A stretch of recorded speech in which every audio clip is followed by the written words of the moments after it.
What really happened with your host, Mike Rivero, because World War III is a really bad idea. Here is your host, Michael Rivero. And aloha, America. Welcome to our show today. It's Tuesday, June 5th, 2018, getting into the week here, and sorry that we did not have a show yesterday. There were technical issues at RBN, but as you can see, they're all fixed. Everything is all better. And so we're heading into a broadcast day for my show, and then because John Stadmiller's on vacation, I'm going to be doing his show afterwards. So that's going to be 5 hours of radio, and then I'm going to fall over on the ground and fall asleep. So we've got a lot to talk about today. The phone lines are open, 800-313-9443. Mike is in our control room, twiddling the dials, keeping us out of trouble, ready to answer the phone when you call on in.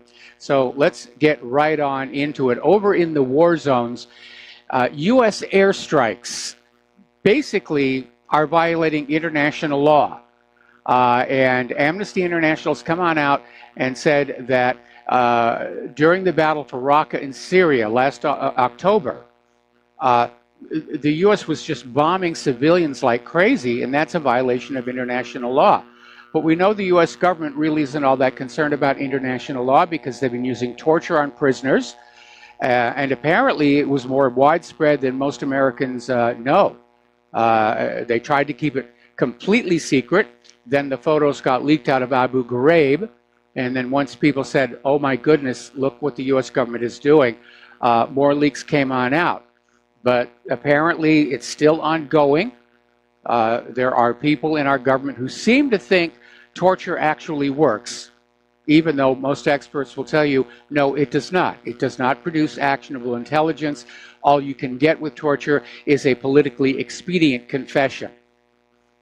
So, anyway, the Kurds, once again, are getting ignored, dumped on, if you will. And the U.S. and Turkey have gotten together and agreed on a roadmap for the withdrawal of the U.S.-backed Kurdish militia from northern Syria. And Turkish Foreign Minister Mevlut Cavusoglu has declared that further U.S. support to the Kurds is unacceptable. And the Kurds have always been a wild card in the relations between Turkey, the U.S., and Syria. But apparently, the U.S. is just going to drop the Kurds. Yes, thank you for doing all the fighting and helping us turn Syria into a ruin. But we're done with you now, so don't forget to turn in all your spare brass.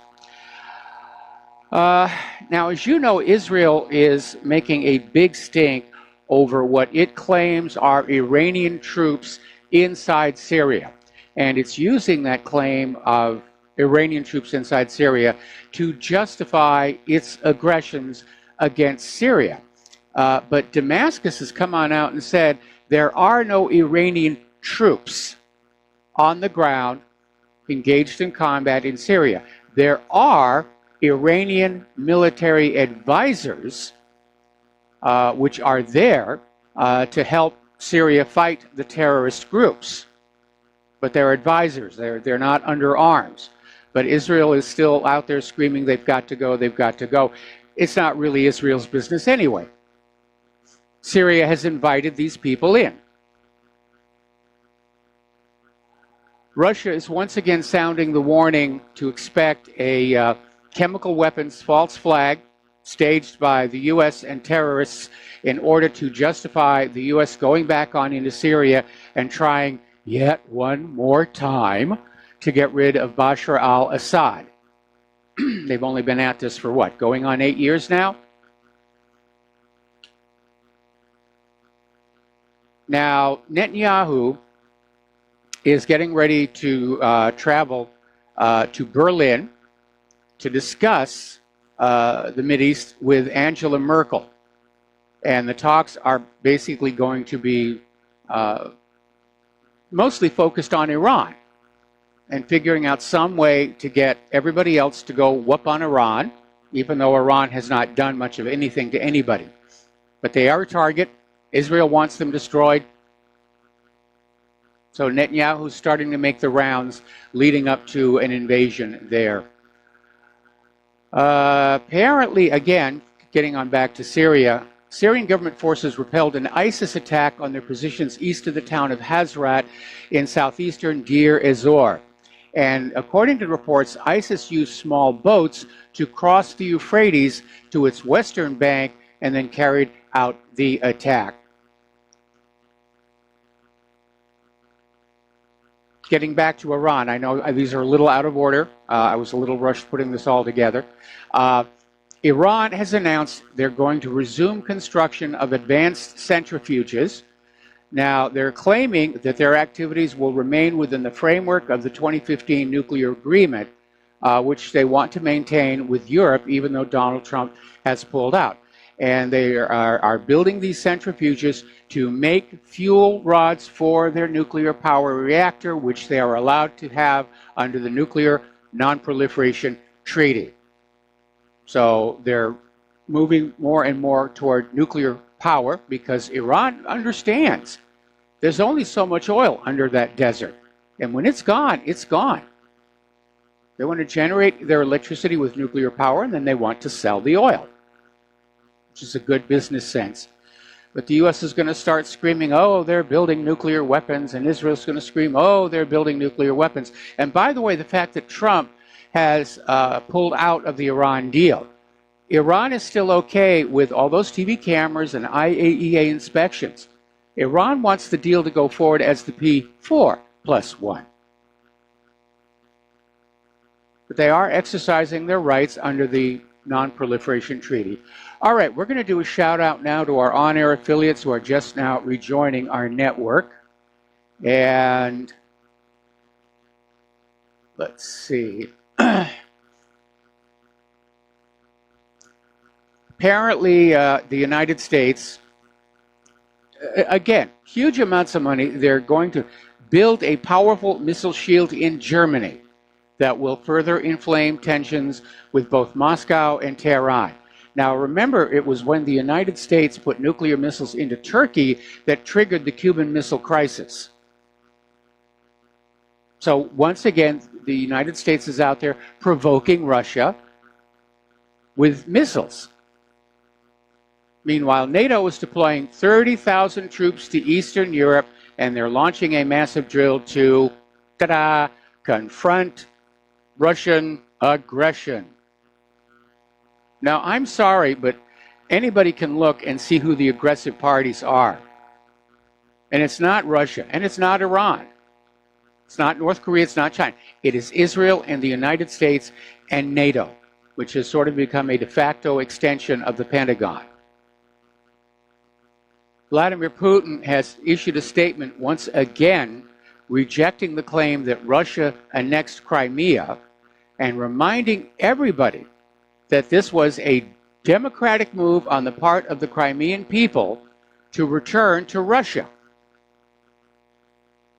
And Putin is saying there are no conditions that will make Russia return Crimea to Ukraine rule. It's a done deal. Now, the United States, the reason the U.S. was so angry over this Crimean situation, they thought they were going to overthrow Yanukovych up in Kiev. Poroshenko was going to come on in, and they were going to kick that Russian naval base off of Crimea, and that would pretty much deprive Russia of a warm water seaport into the Mediterranean. But surprise, surprise, the Crimean people basically seceded and merged with the Russian Republic. So that's where that whole thing, oh, they stole Crimea, they stole Crimea. No, they didn't. Crimea left. And under the United Nations Universal Declaration of Human Rights, the United States is obligated to recognize Crimea's right to do what they did. Now, over in Saudi Arabia, Saudi King Salman has threatened to take military action against Qatar if Qatar goes ahead with installing a Russian air defense system. Now, Saudi Arabia and a lot of their allies severed ties with Qatar last year based around a false media report claiming the Qatari emir wasn't sufficiently hostile towards Iran. Now, that report has been exposed as a fake, but nobody has wound back the tensions.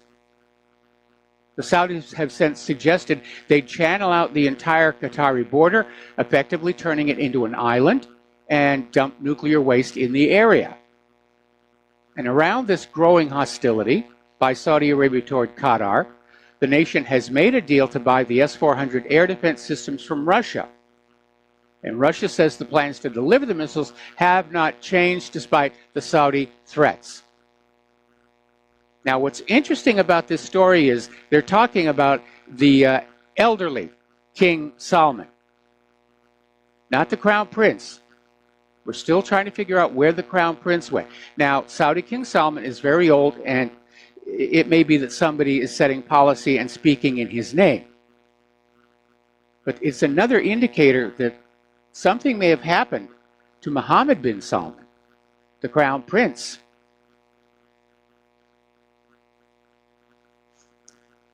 Apparently, the United States is going to send significantly more South China Sea war drills to counter the new reality of China.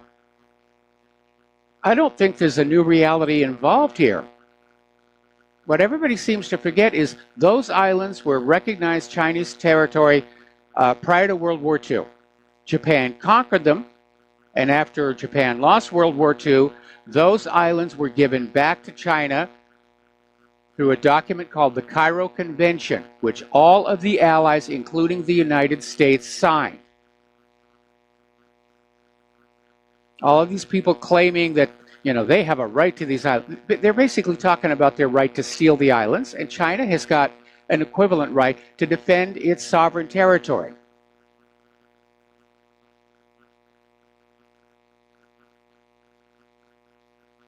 Over in Yemen, apparently the Saudi airstrikes are killing more people, civilians.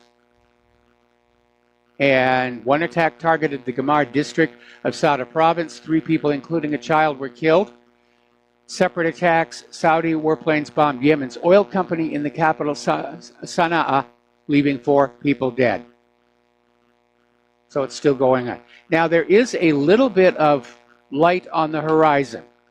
A lot of people have been very, very concerned about the key port city of Hodeidah, which is the lone source for food and medical aid to be brought in for people in the north of the country. And, of course, Saudi Arabia was getting ready to attack it. But apparently, the Houthis are in talks with the United Nations to cede control of the port to the United Nations.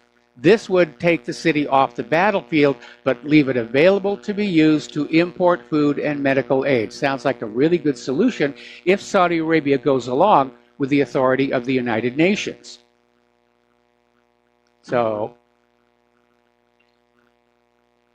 it's always possible that Saudi Arabia might still attack ships trying to get in and out of that port. But one of the features we're seeing in all of these wars is how uncivilized they are. Not that war really is civilized to begin with, but in the past, wars have had rules. Rules designed to protect the non-combatants. And in this age, it seems to have an attitude of anything goes. Blow up a school, blow up a hospital, doesn't really matter, anything goes. It's a new kind of war. They're starting to have summits over in Singapore, and obviously this is leading up to the meeting between Kim Jong-un and Donald Trump. But apparently a lot of the talk so far has been about China. And basically, they're stepping forward. And we indicated this was going to happen, that if the Trump-Kim Jong-un meeting went forward, other interested parties in the area were going to try and crowd on in to make sure their interests were being taken care of. And China's apparently already doing that. Interestingly enough, Kim Jong-un has replaced 3 of his top military officers ahead of the meeting with Donald Trump. There's been no official reason given for it, but observers are saying that Kim Jong-un is always afraid of a possible coup d'etat. In other words, he's afraid that if he leaves North Korea for Singapore, they may lock the door while he's gone and change the locks, so to speak. So he's basically making sure that he's leaving North Korea in the hands of loyalists. France and Britain are now also sending their ships into the South China Sea to challenge Beijing's claims. Everybody's piling up on those islands, and they're all ignoring existing treaties. It's like treaties just don't matter anymore. Yes, we'll sign a treaty. Well, that was fun. Let's go back to doing what we were doing before. And it's not like that's a new thing in history.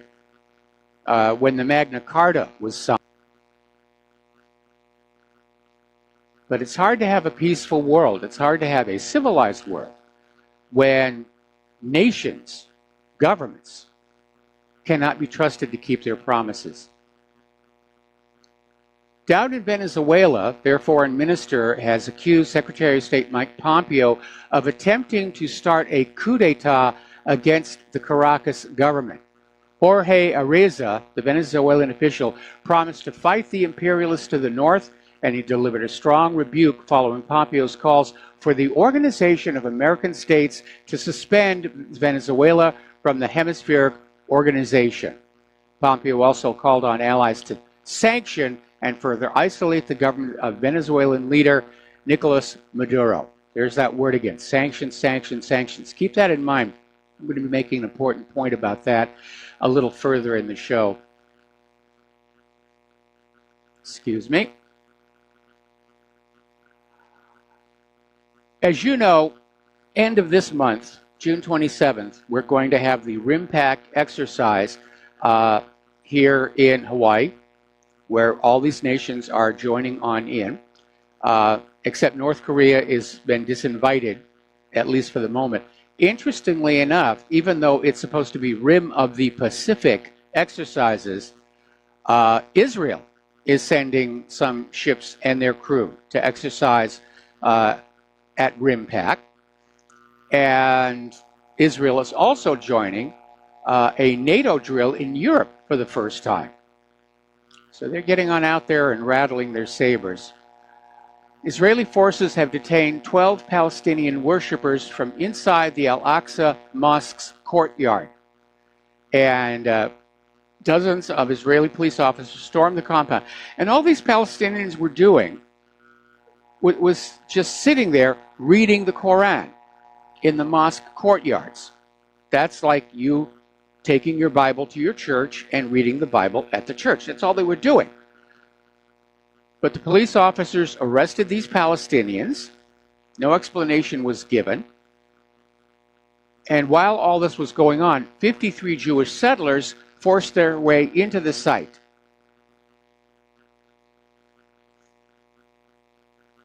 Back in 2013, in January, 2 Israeli soldiers shot and killed a Palestinian, 16-year-old, Samir Awad. And basically, Samir and his friends had been just playing near the separation barrier, and he was shot in the back and killed by these Israeli soldiers, who are now going to walk free because the indictments against them have now been dropped. All right, we're going to take a break here for a few commercials, and we'll be right back after these few words from our sponsors. And aloha, America. Welcome back to our show here. We're talking about events over in Israel. And interestingly enough, there was a piece of legislation being considered by Israel's government that would define Israel as a state for all of its citizens. And it was stopped before it even got to the Knesset. And as you know, the current definition of Israel is a state of the Jewish people. In other words, the Knesset just reaffirmed that Israel is in fact an apartheid state.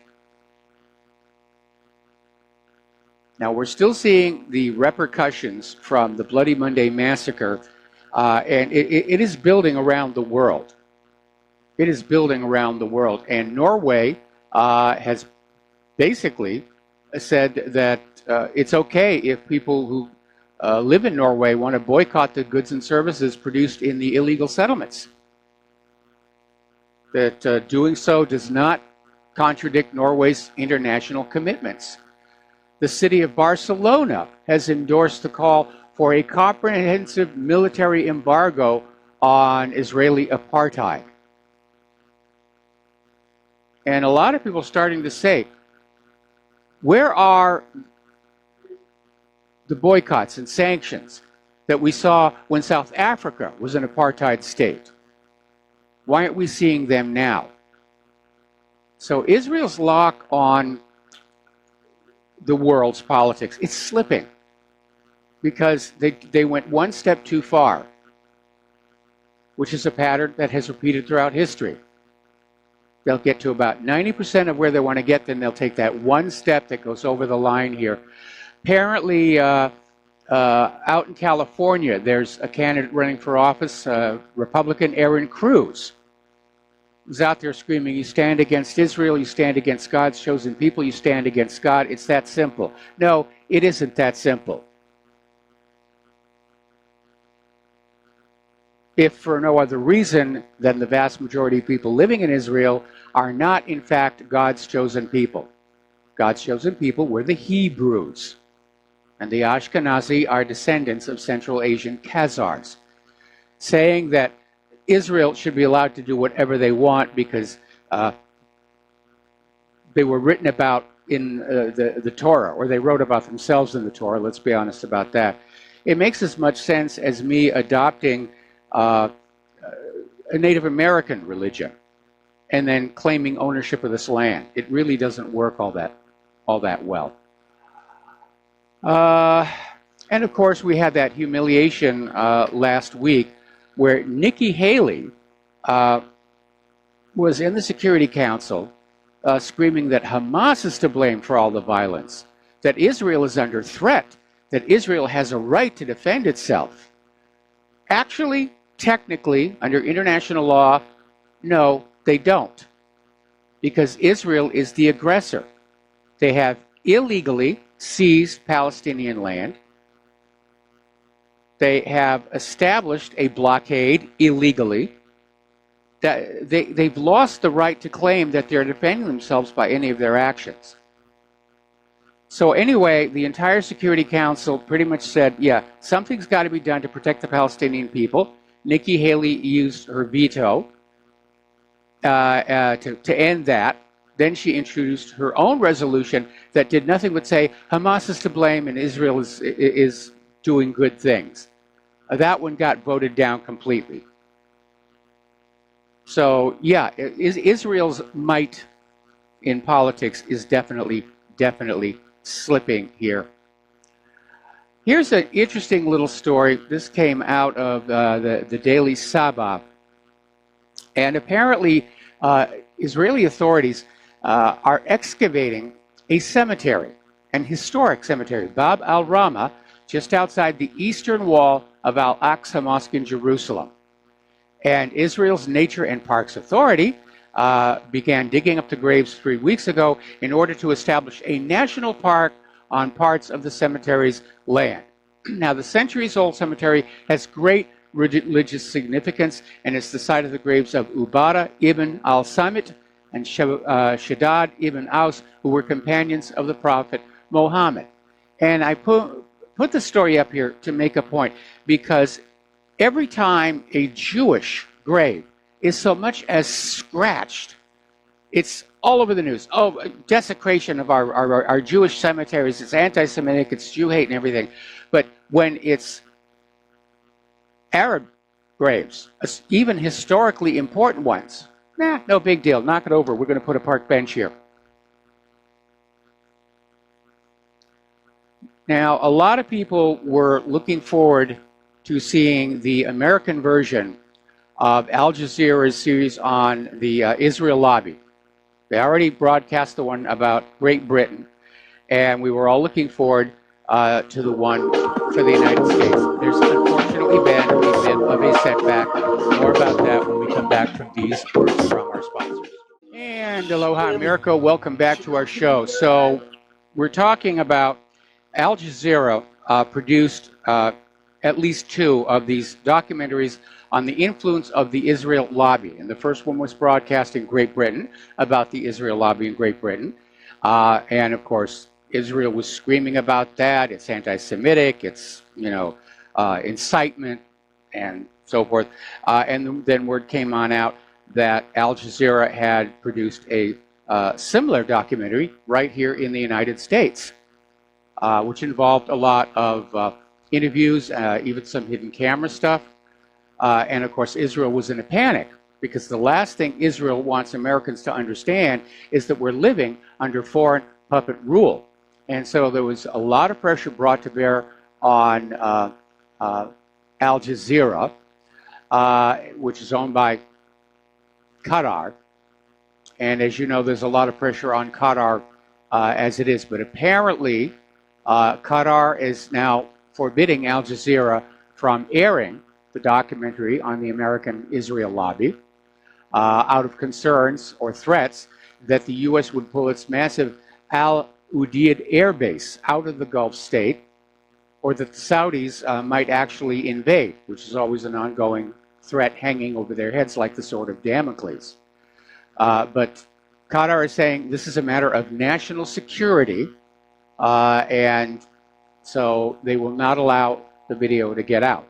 The only way we'll ever see it is if, in point of fact, somebody leaks it.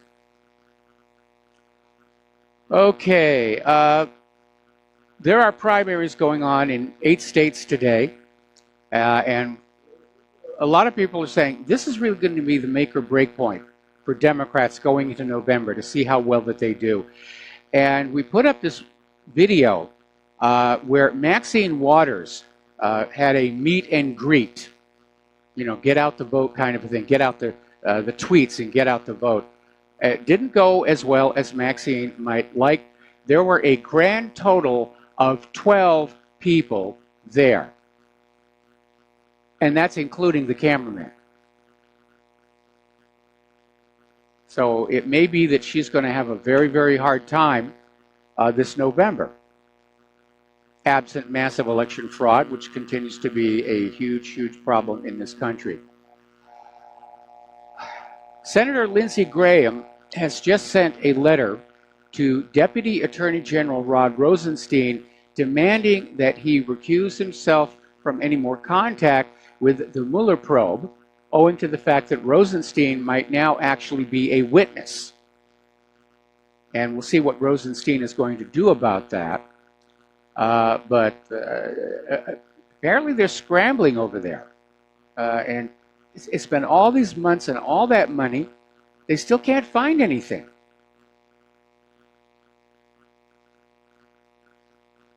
And at some point, there's going to be a transition where they're going to start backing off. We're going to get Trump. We're going to get Trump, and they're going to start thinking about how do we get out of this gracefully? What's our exit strategy? How do we end this without looking like this was a hatchet job from the beginning? How do we get out without looking like idiots and fools? As you know, we're finally going to get a hearing regarding the investigation into Hillary's email server. It's coming up a little later this month. This is coming from Senator Chuck Grassley. And a lot of people are a little confused about this because they say it's hearings on the Hillary Clinton scandal, email scandal. People think it's a hearing into the server itself. No, it isn't. Hillary has still not been touched on that. She's just out there doing the tour and everything.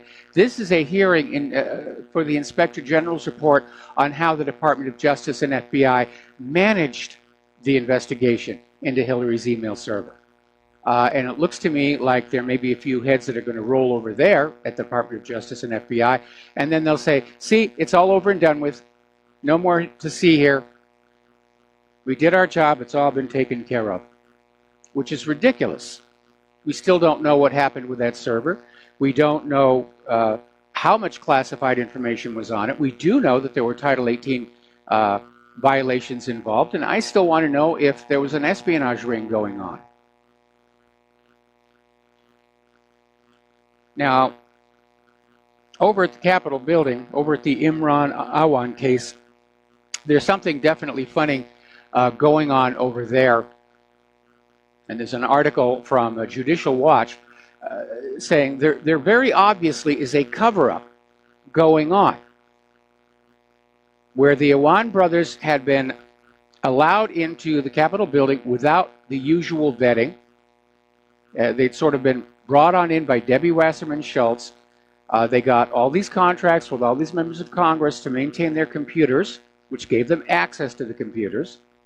And even after they were fired over concerns about security, Debbie Wasserman Schultz kept them on her staff and allowed them to still have access to the Capitol building.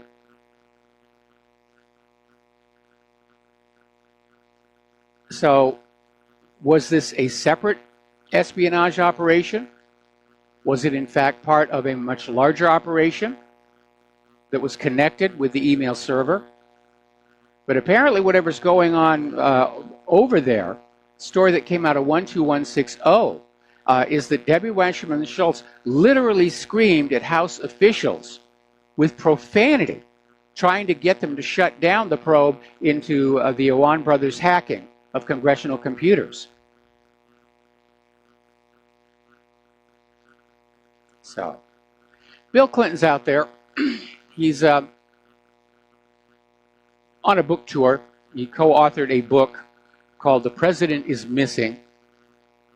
And he's doing the PR tours right now.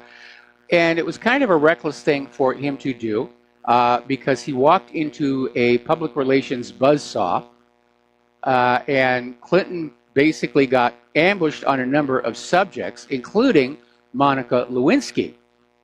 Now, in the current climate of #MeToo, Bill Clinton should have seen that this was coming.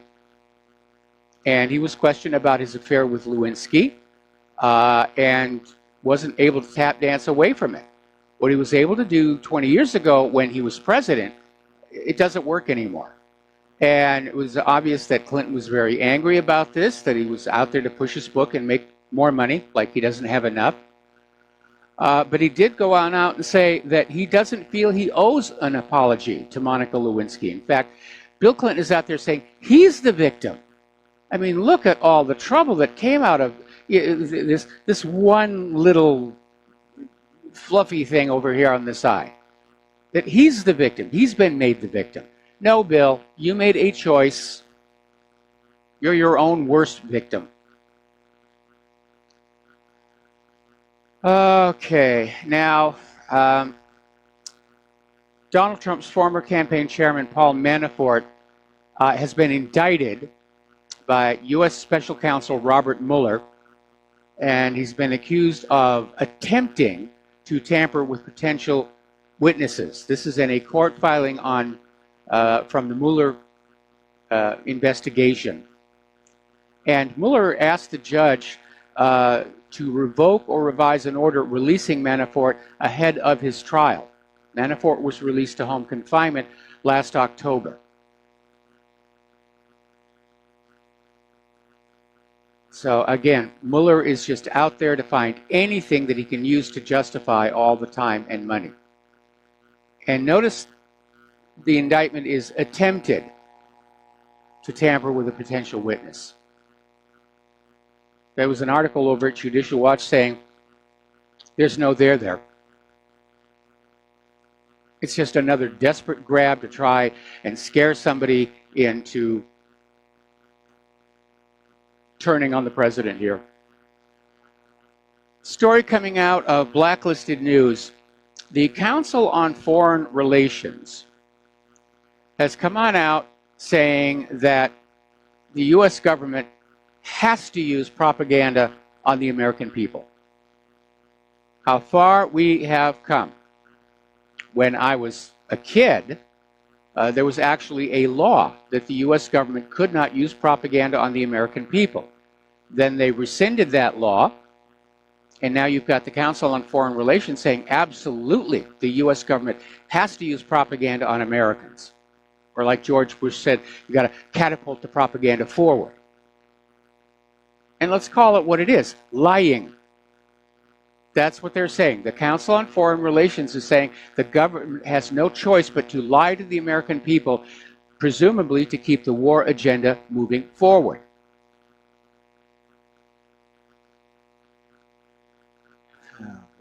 All right, let's talk a little bit about the economic news here. Apparently, there is word that OPEC is likely to decide to start easing production quotas after June 22nd. That means supplies will tighten, prices are going to go up, and there is a concern over the fact that shale oil still is not producing as promised when they started all of that. When you add sanctions against Iranian oil, there could be a major shortfall. We could see a return to the lines at the gas stations, like we had back in the 70s, or the odd even day. Remember that? The last digit on your license plate. If it was odd, you were only allowed to come in on these days. If it was even, you were only allowed to come on these days. And I'll tell you, nothing burns up oil faster than a war. You have all these drills all over Europe. You've got RIMPAC up here. How much fuel do you think they're burning up? There's something for all of the global warming alarmists. We're saying carbon fuels are bad. How about all the carbon fuels burned up by warships and warplanes and other such vehicles? Now, Admiral Hyman G. Rickover, of course, was the father of America's nuclear navy, but the nuclear navy consists of the aircraft carriers and certain submarines. Everything else is still fueled with petroleum. All right, we're going to take a phone call here from Don in the Philippines. Aloha. Welcome to the show. What's on your mind? So, Mike, I came through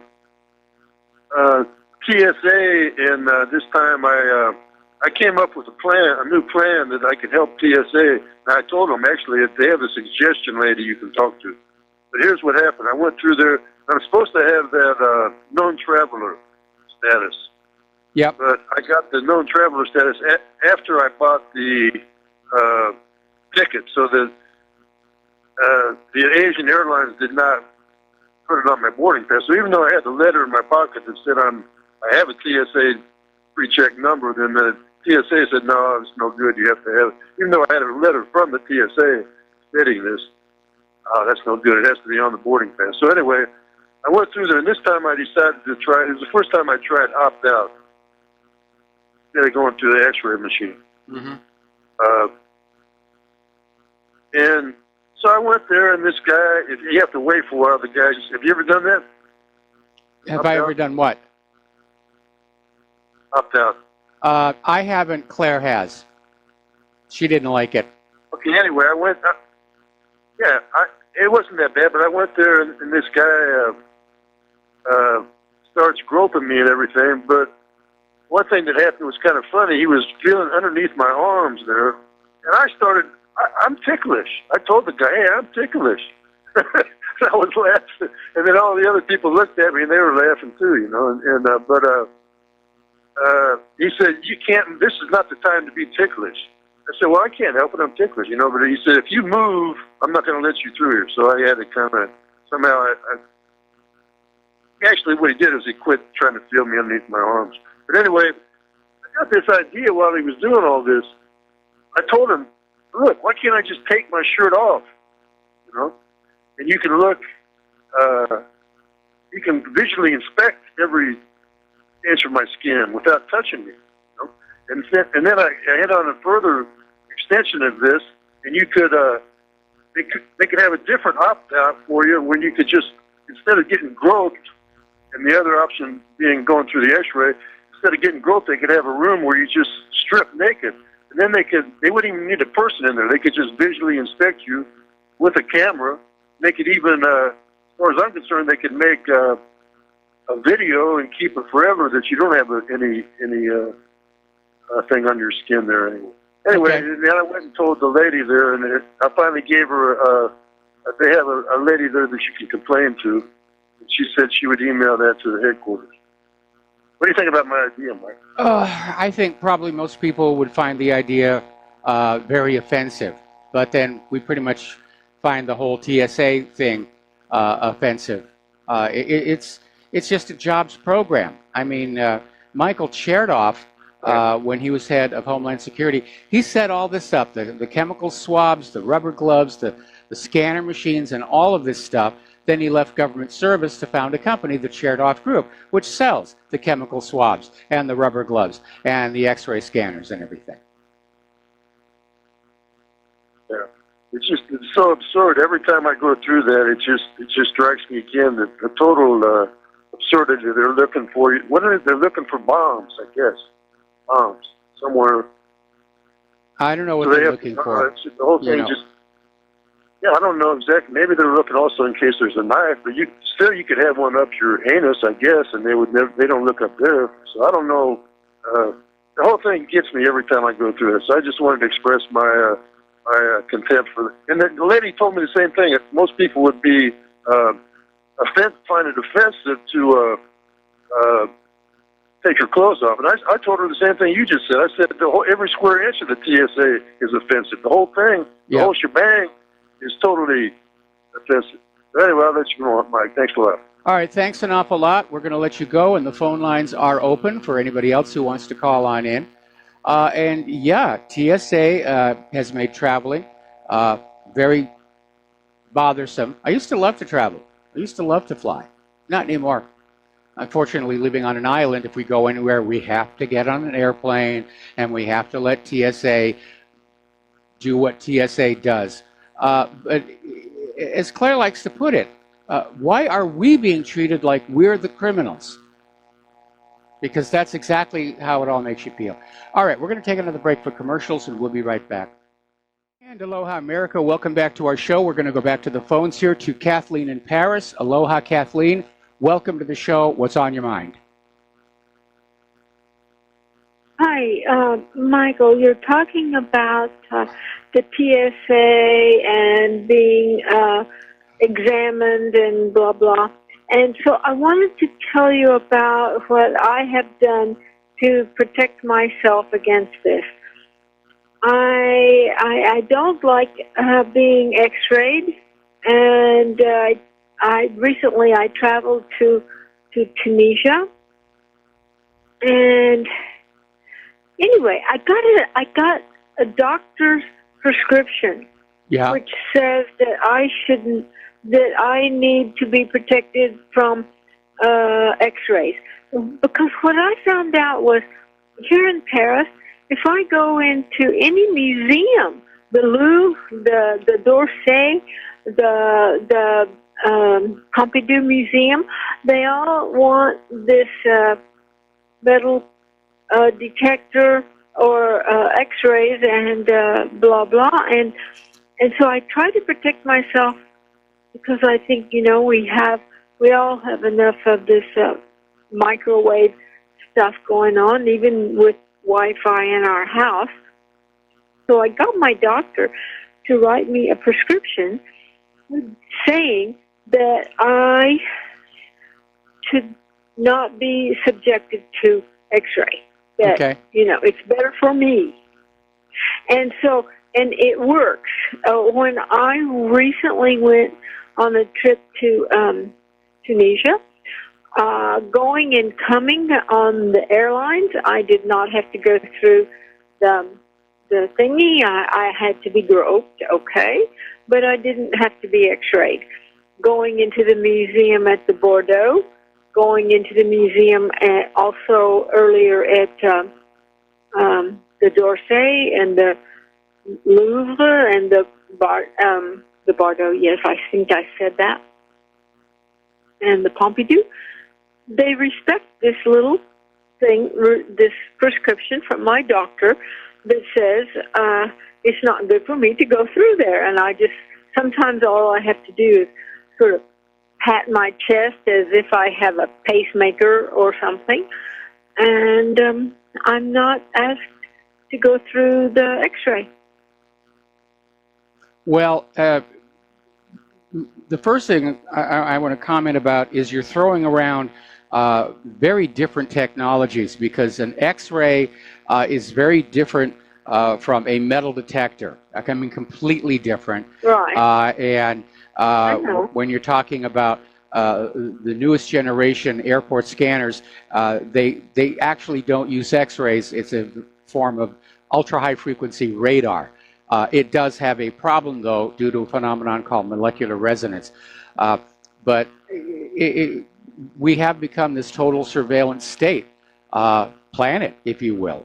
And I can understand from the point of view of the museums and their insurance underwriters why they might want enhanced security. Anyway, Kathy, going to let you go. Going to take a break for station identification, and we'll be right back. And aloha, America. Welcome back to our show, hour number 2. The phone lines are open, 800-313-9443, and we have a caller waiting on the line. So let's go to Joe in Tennessee. Aloha, Joe. Welcome to the show. What's on your mind today?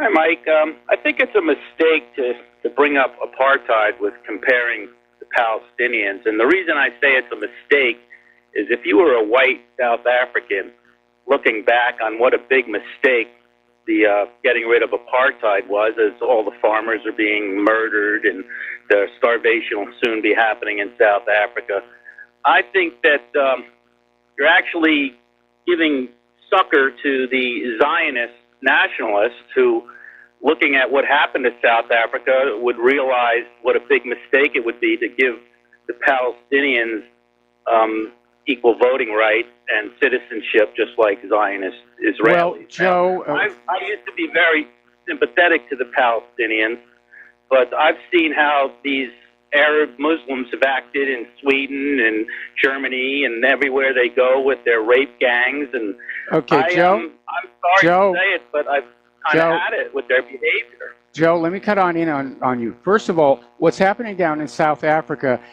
doesn't have anything to do with getting rid of apartheid. It has everything to do with a government that decided they were going to go out for revenge and basically strip the wealth from the white people. And it's clearly not a functioning government. Now, in terms of the Palestinians, there's absolutely no question that the land everybody is sitting on is Palestinian land. And when Israel was first established, they took part of Palestine. Then during the Six-Day War, they basically occupied the rest of it. So the Palestinians have got a legitimate grievance here.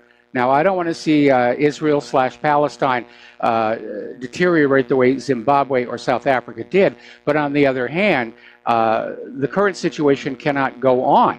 And the reason I chose the words apartheid state is because the Knesset literally refused to consider a law that would have changed Israel's official definition as a nation for the Jewish people, which is the very definition of apartheid when you have one particular class of people politically favored over the other.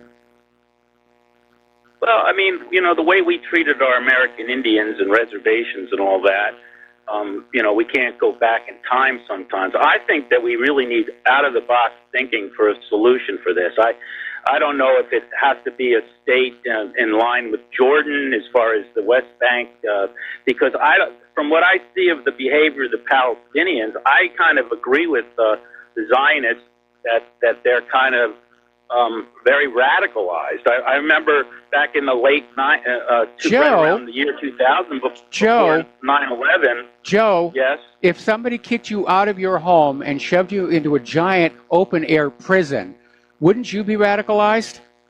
I mean, I can tell where you're coming from. You're obviously on the side of Israel on this situation, but you're beginning to sound as out of it as Nikki Haley.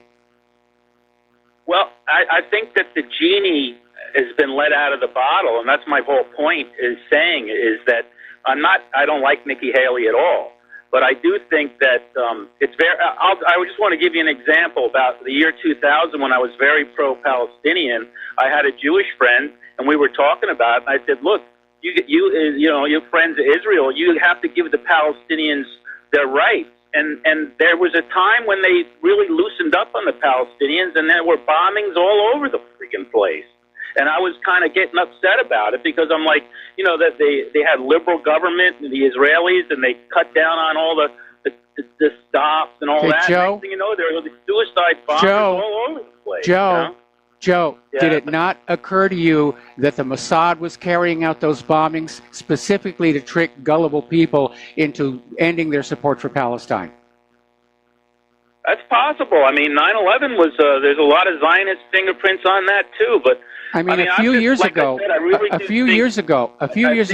new thinking. Okay. Thank you very much for the phone call. I'm going to answer off air. We're going to let you go here. A few years ago, British intelligence actually revealed that Israel was setting up some of these so-called Palestinian terror acts, like the raid on Entebbe or the hijacking at Entebbe. They were set up by Shin Bet. This is how Israel operates. By way of deception, thou shalt conquer. And false flag attacks are something that Israel has done for a very, very long time. The great Palestinian terrorist, what was his name, Abu Nidal, turned out to be working for Mossad. And his job was to do everything that he could to make Palestinians and the Palestinian cause look bad in the media. Okay, let's see. We seem to have hit a nerve here. Let's go back to the phone. Steve in Philadelphia, aloha. Welcome to the show. What's on your mind? Hey Mike. Great show. Love it. Thank you. I just had a question about the Clinton Foundation. How do we not know that maybe Trump wasn't invested in it at one point? Well, first of all, it's not really. I haven't seen. It's not an investment situation. It's supposed to have been a charitable foundation where people made donations. They got a tax write-off, and the money made for the donations was supposed to go and help people, like down in Haiti, but that didn't happen. It's entirely possible that Trump donated to the foundation earlier on, maybe before he was thinking about running against the Clintons. But I'm sure before the reality of the Clinton Foundation started to come on out, I'm sure a lot of people donated to it with the best of intentions. He could be caught up in the whole thing. I mean, they were buddies back in the day. He was at their wedding. These people go way back. He could be, even if it isn't the Clinton Foundation, maybe he's in on something else. I mean, it could explain a lot, like why Sessions and all these other guys aren't going after anything at all. That's really important. Well, see, here's the thing.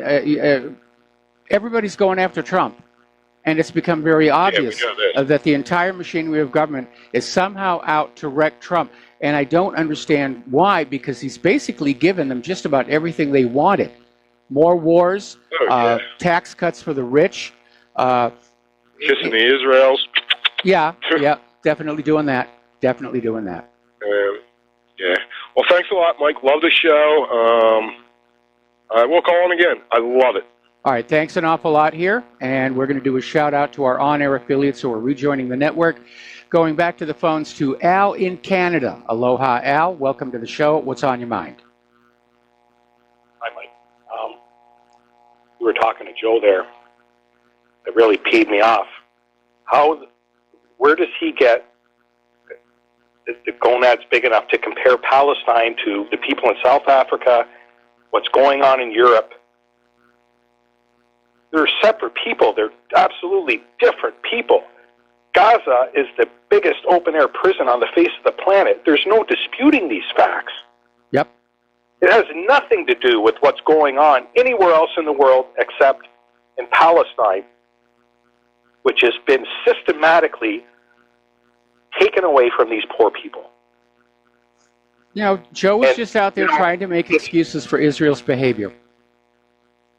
Yeah, it never occurs to him that this stuff that, we hear about is, number one, either bull, or number two, it's all just a big setup.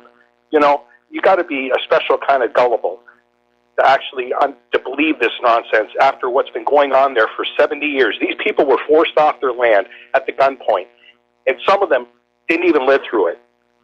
And they've been there for thousands and thousands of years. And most of the people that are in Israel right now aren't even Hebrew.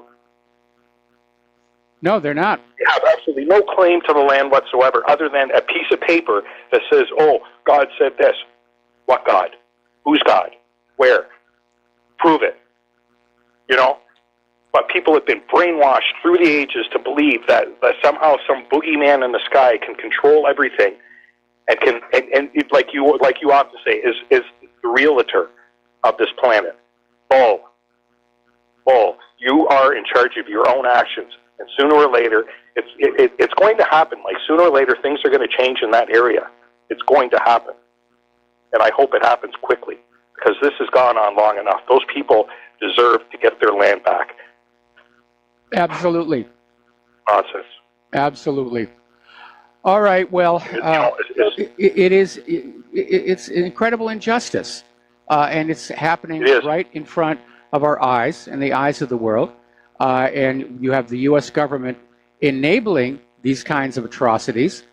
I actually got emails and phone calls after Nikki Haley was up there at the Security Council. These people are very, very angry because the image and reputation of the United States as some kind of a moral authority is getting dragged down into the gutter every single time we run interference for Israel. As far as I'm concerned, Mike, the United States government has no moral authority. They have no morals. That's painfully obvious. It's painfully obvious about what's been going on all around the world. They have no morality. It's all about going into a country, conquering it, throwing in a puppet regime government that'll kowtow to the United States and the corporations, and basically going in there and just raping that place for whatever they can get. Yep. It's brutal. And people have to wake up to these very simple facts. They're very, very simple to understand. It doesn't take a genius to figure out what's going on. And it's been happening ever since, like you said, ever since World War II. And, you know, half the time it works, half the time it doesn't. But the half the time it doesn't, they just keep on at it and keep on at it. And they're turning that whole area is just one big cesspool. And it's a powder keg. It's about to explode at any given time. And I hope it explodes in the United States government's face. Thanks a lot for taking my call, Mike. I got to go. All right. You've got it. Thank you very much for the phone call. And the phone lines are now open. I just posted a link to whatreallyhappened.com to a website. If you've never been there, you need to look at it. And it's called If Americans Knew. And the website, the URL is ifamericans.knew.org. And it basically is a collection of the actual statistics as to who is committing violence against who between Israel and Palestine. And you will be stunned when you see how one-sided it really is, and how it totally undermines this claim that Israel is under threat from the Palestinians. So you might want to take a look at that. There is absolutely no question that corporate media here in the United States has been Israel's propaganda arm. All right, getting on back to the economic news, we were talking about oil. OPEC is going to cut back on production. Iran's oil is going to be embargoed. Shale is not producing as well as they were hoping it was going to be, which means oil prices are going to go up. It's going to cost a lot more to fill that gas tank here. Meanwhile, Ukraine has claimed the Dutch assets of Russia's Gazprom. And they're saying this is part of this $2.6 billion compensation ruling that came out of a Stockholm arbitration court. Now, the Stockholm court demanded the Russian company pay for a shortfall in the delivery of gas to Ukraine, awarding Naftogaz $2.6 billion in compensation. Gazprom said that the decision created an imbalance in favor of Kiev. The Russian firm appealed the verdict and notified Naftogaz that it had launched a procedure for termination of gas delivery contracts. A lot of petropolitics going around the world. Russian President Vladimir Putin has now signed a bill on countermeasures against the U.S. and its allies. And basically the law is already in effect. And these are basically retaliatory economic measures in response to sanctions placed on Russia by the United States last April. Up in Canada, Justin Trudeau is out there saying that it's insulting that the U.S. considers Canada a national security threat. Canada's on Trump's sanctions list. And another story we have over here where the White House is going to start putting penalties on companies involved in the Nord Stream 2 pipeline. They don't want a competing pipeline on out there. Here's where I think the U.S. government is headed in a bad place. These sanctions and embargoes and penalties would work if the United States truly was an indispensable nation, where everybody had to come to us for certain products, where everybody had to use the U.S. dollar. But that doesn't exist anymore. And what actually is happening is with sanctions and tariffs and embargoes in all directions, the U.S. is sanctioning itself into isolation. Far from emerging as part of a global marketplace, the U.S. is now becoming isolated. And I think that is going to have some problems down the road. Apparently, major Russian gold mining companies are planning to double production, and this will make Russia the second largest producer of gold in the world. Currently, they're in third place behind Australia and China. But they're moving on up, moving on up.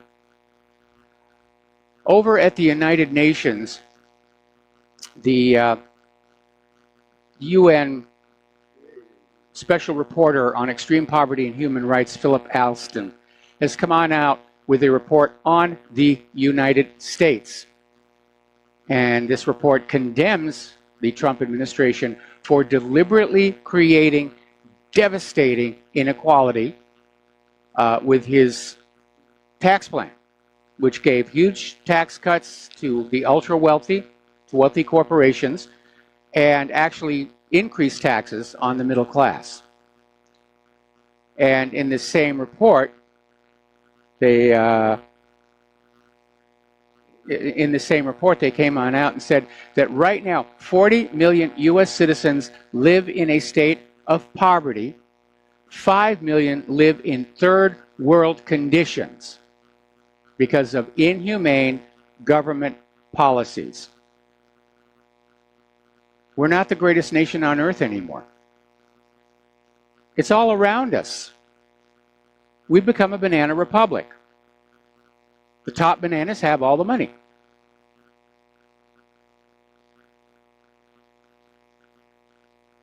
Over in Europe, Italy's new Eurosceptic coalition government is really starting to shake things up.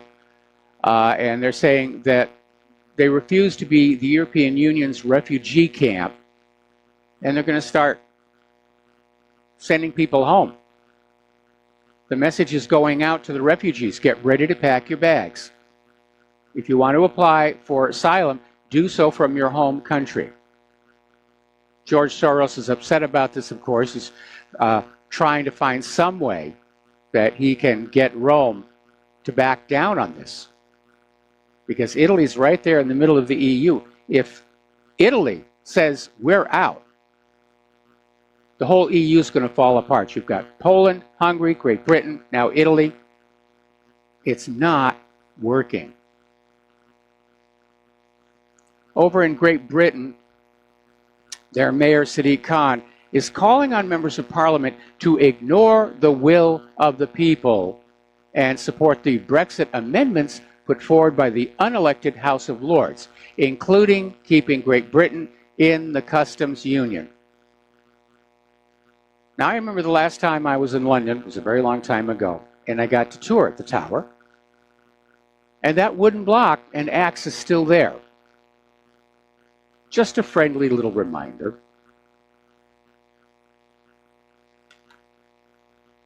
See, I'm an old-fashioned kind of guy, where the will of the people is the law of the land. And we're clearly seeing that, no, the elites are in charge in Great Britain.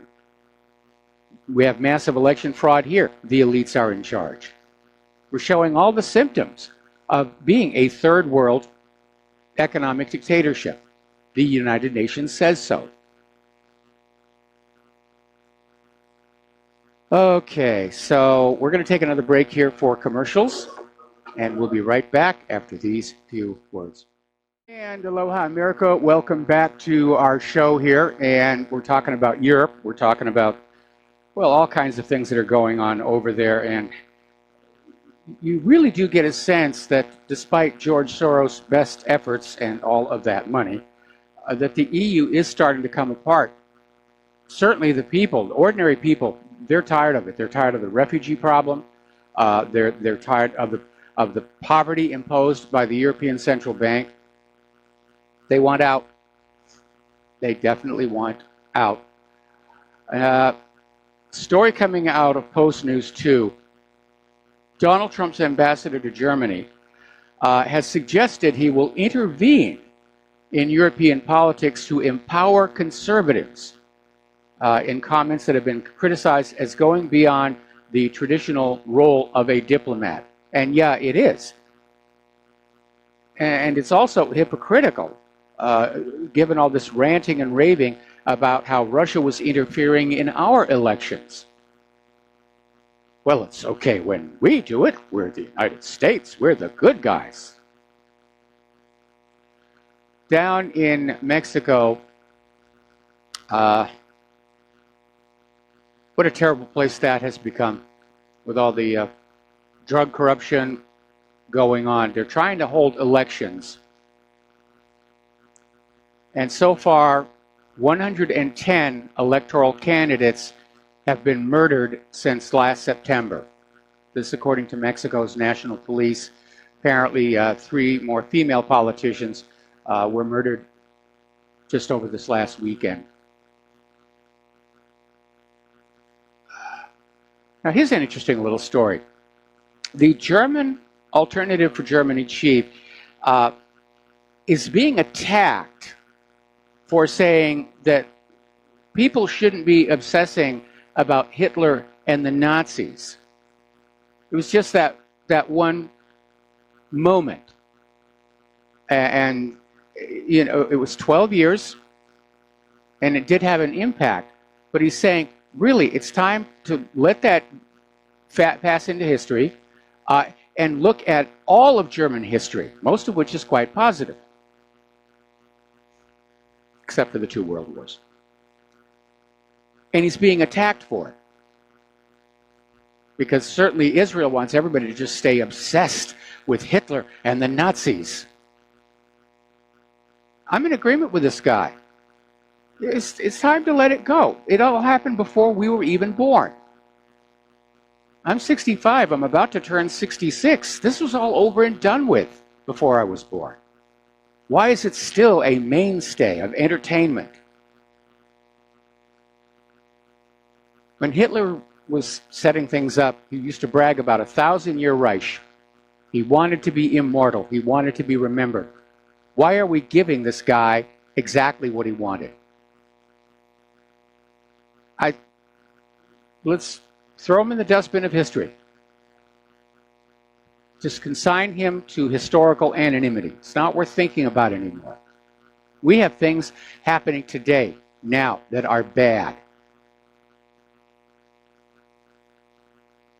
We have prison factories in the United States, the for-profit prison industrial complex. Our government is using torture. Our government is invading country after country after country on pretext. We can all see what Israel is doing to the Palestinians. We should be thinking about that, because that's here and now. That is something we can do something about. We can't change what happened in World War II. or World War I. We can't change what happened to the Native Americans during the colonial period. We can change what's going on today, and we have an obligation to do so. Over in Slovenia, they've had their elections, and like Italy, the anti-immigration party won. So you can add Slovenia onto the list of countries that are starting to strain at the leash. Okay, the Department of Homeland Security has introduced a new policy that allows ICE agents to separate children and adults crossing the border. And now, apparently, there's a rapidly rising number of children being housed at the border. And the Department of Homeland Security is scrambling to find new accommodations as they continue to separate children from their parents. I don't think this is a good policy. I understand you're trying to deter people from coming across, and the threat of separating adults from their children ought to be a deterrent, but clearly is not. What you need to do is just turn them around and send them back. And tell them to apply for citizenship the good old-fashioned way, the legal way. All right, we're going to take another break for commercials. We'll be right back. And aloha, America. Welcome back to our show here. Now, you remember about a week or so ago, there was this big stink where Ukraine claimed that Russians had murdered a journalist, Arkady Babchenko. And it turned out to be an international embarrassment for Ukraine and its security services when Arkady turned out to be alive. And the claim was put forward that this was actually a plan to try and capture people who were thought to want to assassinate him. But apparently, the two men arrested on suspicion of wanting to kill Arkady turned out to be Ukrainian intelligence. And they could have learned that just with a Facebook search. Now, do you remember that big issue with Roseanne that just got completely out of control? Well, now ABC is realizing they have made a very costly mistake, because they have union contracts with all of these people, and they're having to pay their salaries for the entire season. Okay. Doing telemarketer calls for some reason. Anyway, let's get on back here. So ABC is looking at a $60 million loss. So now they're talking about they're going to bring the show back. But before you get too excited, they want to replace Roseanne Barr herself. I don't think this is going to work. I mean, the success of the show in its original incarnation and the reboot was Roseanne herself. Now, I'm not a big fan of her. I didn't watch the show. But anybody who works in film and television knows it can be very tricky replacing a major cast person. You don't want to do it unless you have to. I mean, sometimes you have to. In the Harry Potter movies, they had to replace Dumbledore when the first one passed away. So they're going to bring back Roseanne. I would not hold out for it. A lot of bad choices being made. By the way, for those of you who are Star Wars fans, apparently the Solo, the origin story, is doing terrible at the box office. Word of mouth is just killing it. And they're saying this is going to be the first Star Wars movie ever to lose money.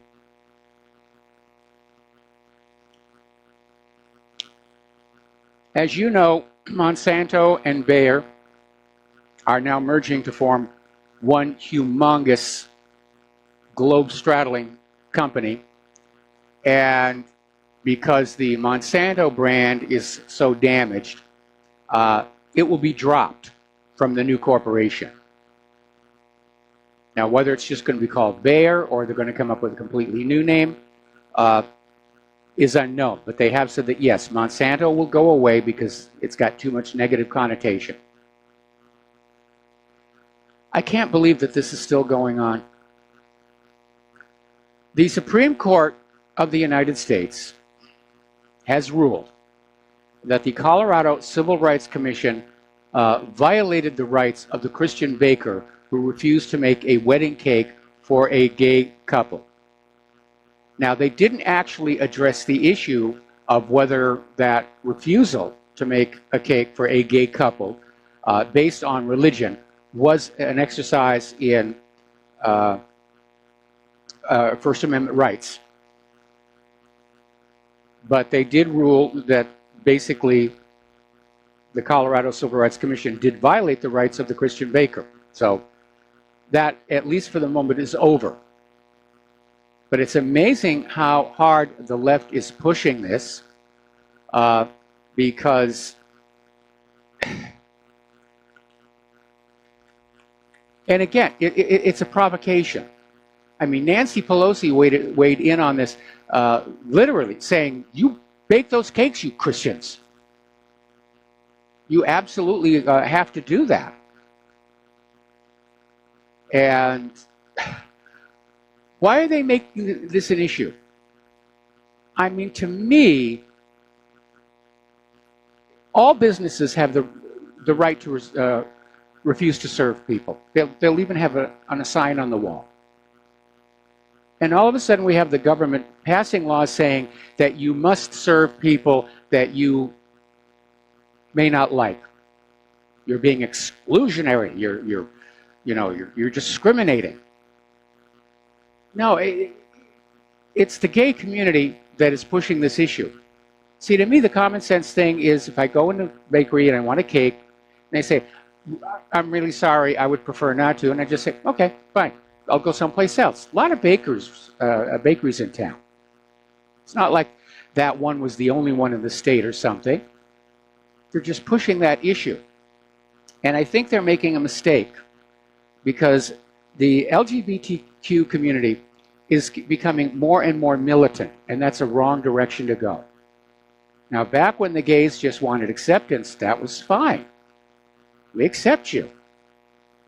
But when you start trying to force other people more and more to do things for you that they might not want to do, you're going to start building resentment. And that could lead to a backlash. So right now, at least in this country, the LGBTQ community's got it pretty good. Don't wreck it over a cake.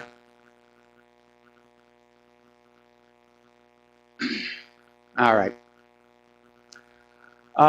It's now come on out that Zuckerberg may have lied before Congress because apparently Facebook has provided at least 60 device makers, including Apple, Microsoft, and BlackBerry, with access to huge amounts of its users' personal information over the last decade. And apparently Facebook has these data sharing partnerships with device making companies to expand its reach and let them offer their clients popular Facebook features such as messaging and address books. It's turning into a giant global network. I wonder at what point it becomes self-aware. But I digress here.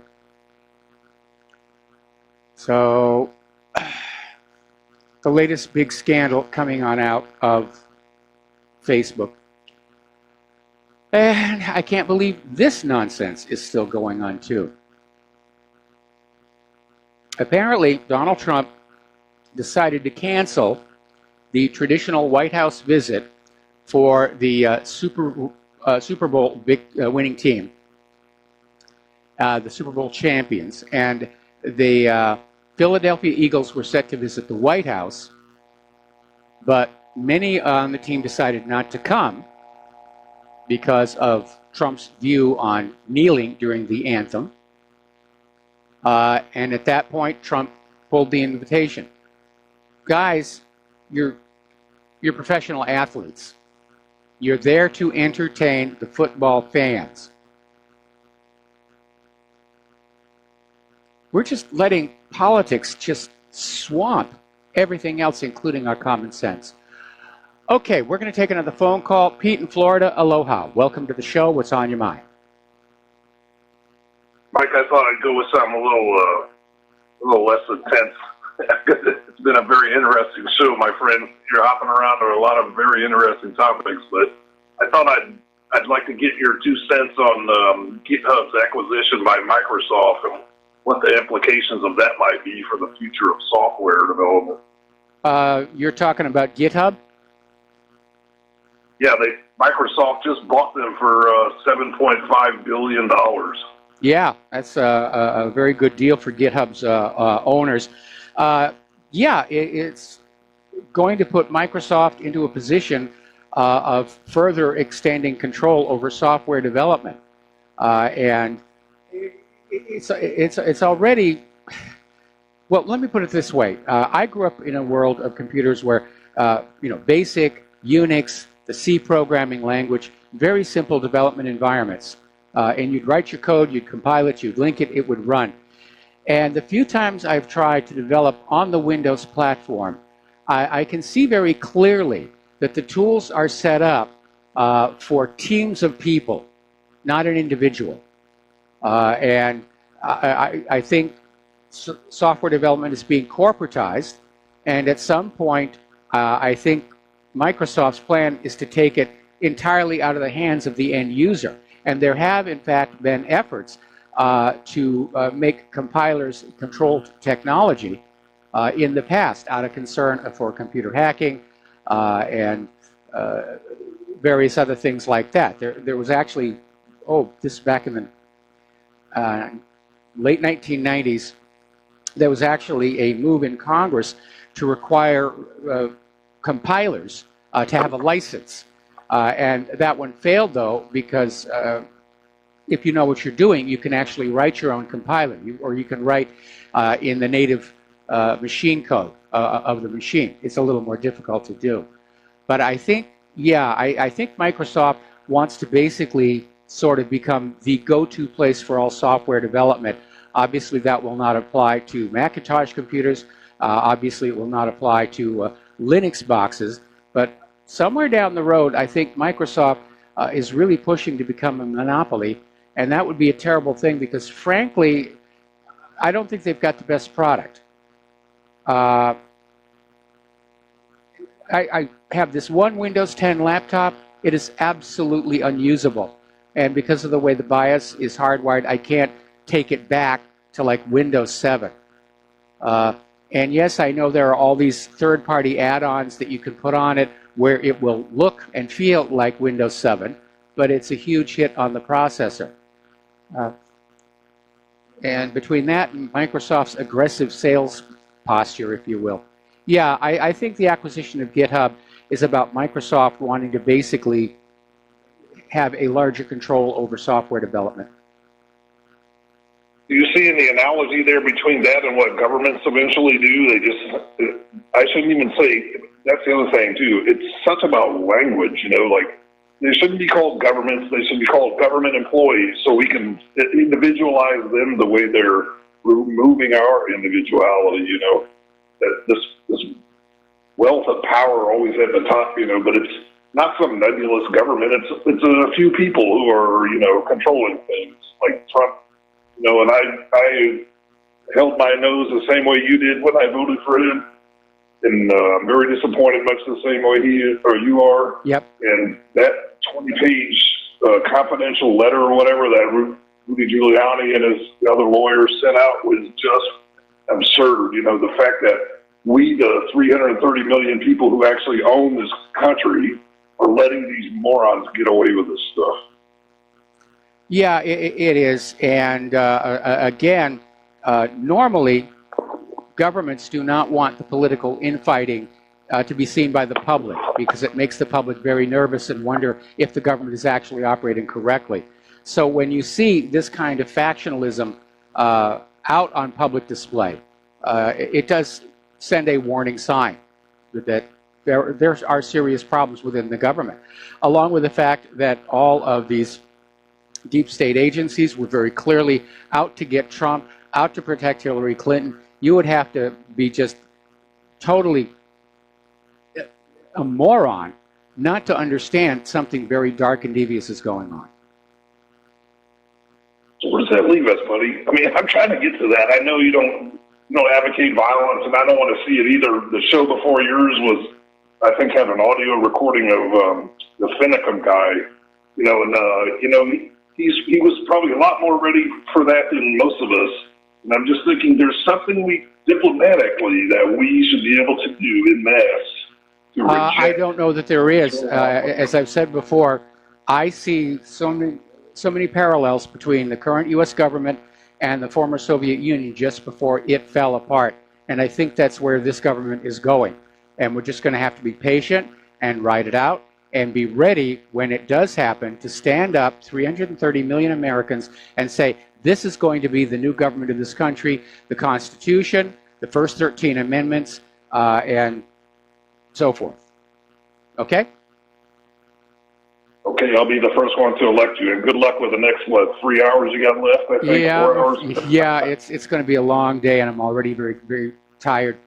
Pete, thank you for the phone call. We're going to let you go and switch over to Francis in North Carolina. Aloha, Francis. Welcome to the show. What's on your mind?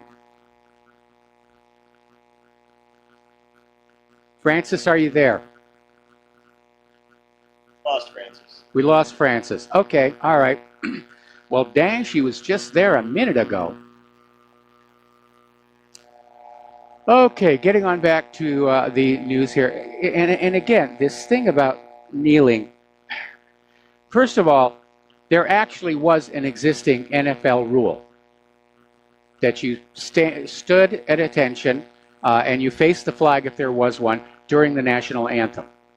Now, I understand a lot of people are wondering how it is that the national anthem got tied up with all these sporting ventures, given that these are all private teams and private clubs, and it's not really a function of government. But that issue aside, if you're going to play the anthem and there's a rule that says you stand and show respect, you stand and show respect. And again, these football players, these professional athletes, we're trying to make a statement. And what's idiotic about it is they tried to link the kneeling with the so-called war on black people, which, as it has turned out, looking at the numbers, doesn't even really exist. Everybody's just out there trying to make political hay with propaganda and statements. It really is chaos out there. California has banned state-funded travel to Oklahoma over this new abortion policy. And again, the law in Oklahoma basically allows discrimination against LGBTQ children and aspiring LGBTQ parents. How does a child know that they're LGBTQ at that age? We'll be right back after these few words. Aloha, America. Welcome back to our show here, and the phone lines are open, 800-313-9443. Let's talk about volcanoes, plural.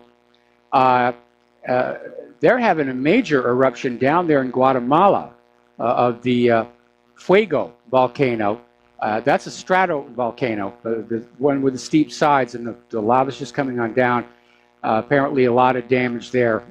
It does dwarf the one here in Hawaii.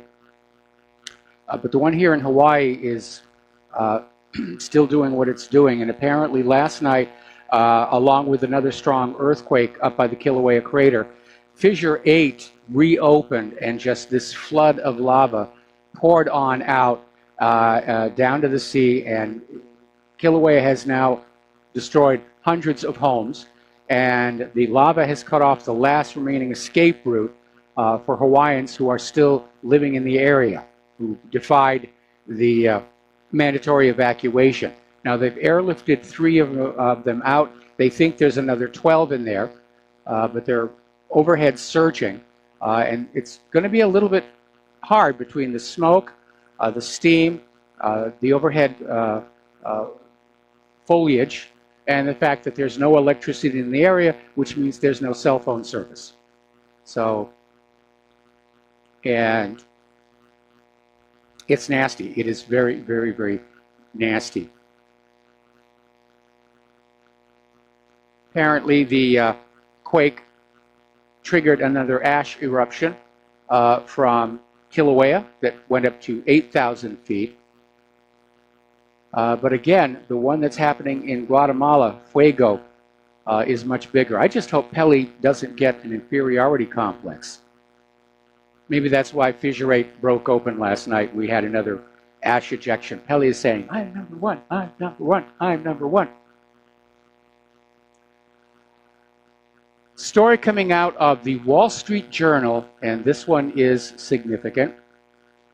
And the headline is, Climate Change Has Run Its Course. And no, they're not saying that the climate isn't going to change. But they're basically saying, yes, it was a political movement. It was based on a lot of false assumptions. And it's basically, it's had its day. And it's time to stop, pounding on this as if anything could actually be done about changing the climate. It's time to understand that your little plastic bag at the supermarket is not going to destroy the world. And as far as greenhouse gases are going right now between Mount Fuego and Kilauea, there are more of these greenhouse gases going into the atmosphere every day than all the cars in the United States put out in an entire year. I'm waiting to see Al Gore running up the side of the mountain with a giant cork. But yeah, climate change, it was a hoax. More about that when we come on back. Stay tuned.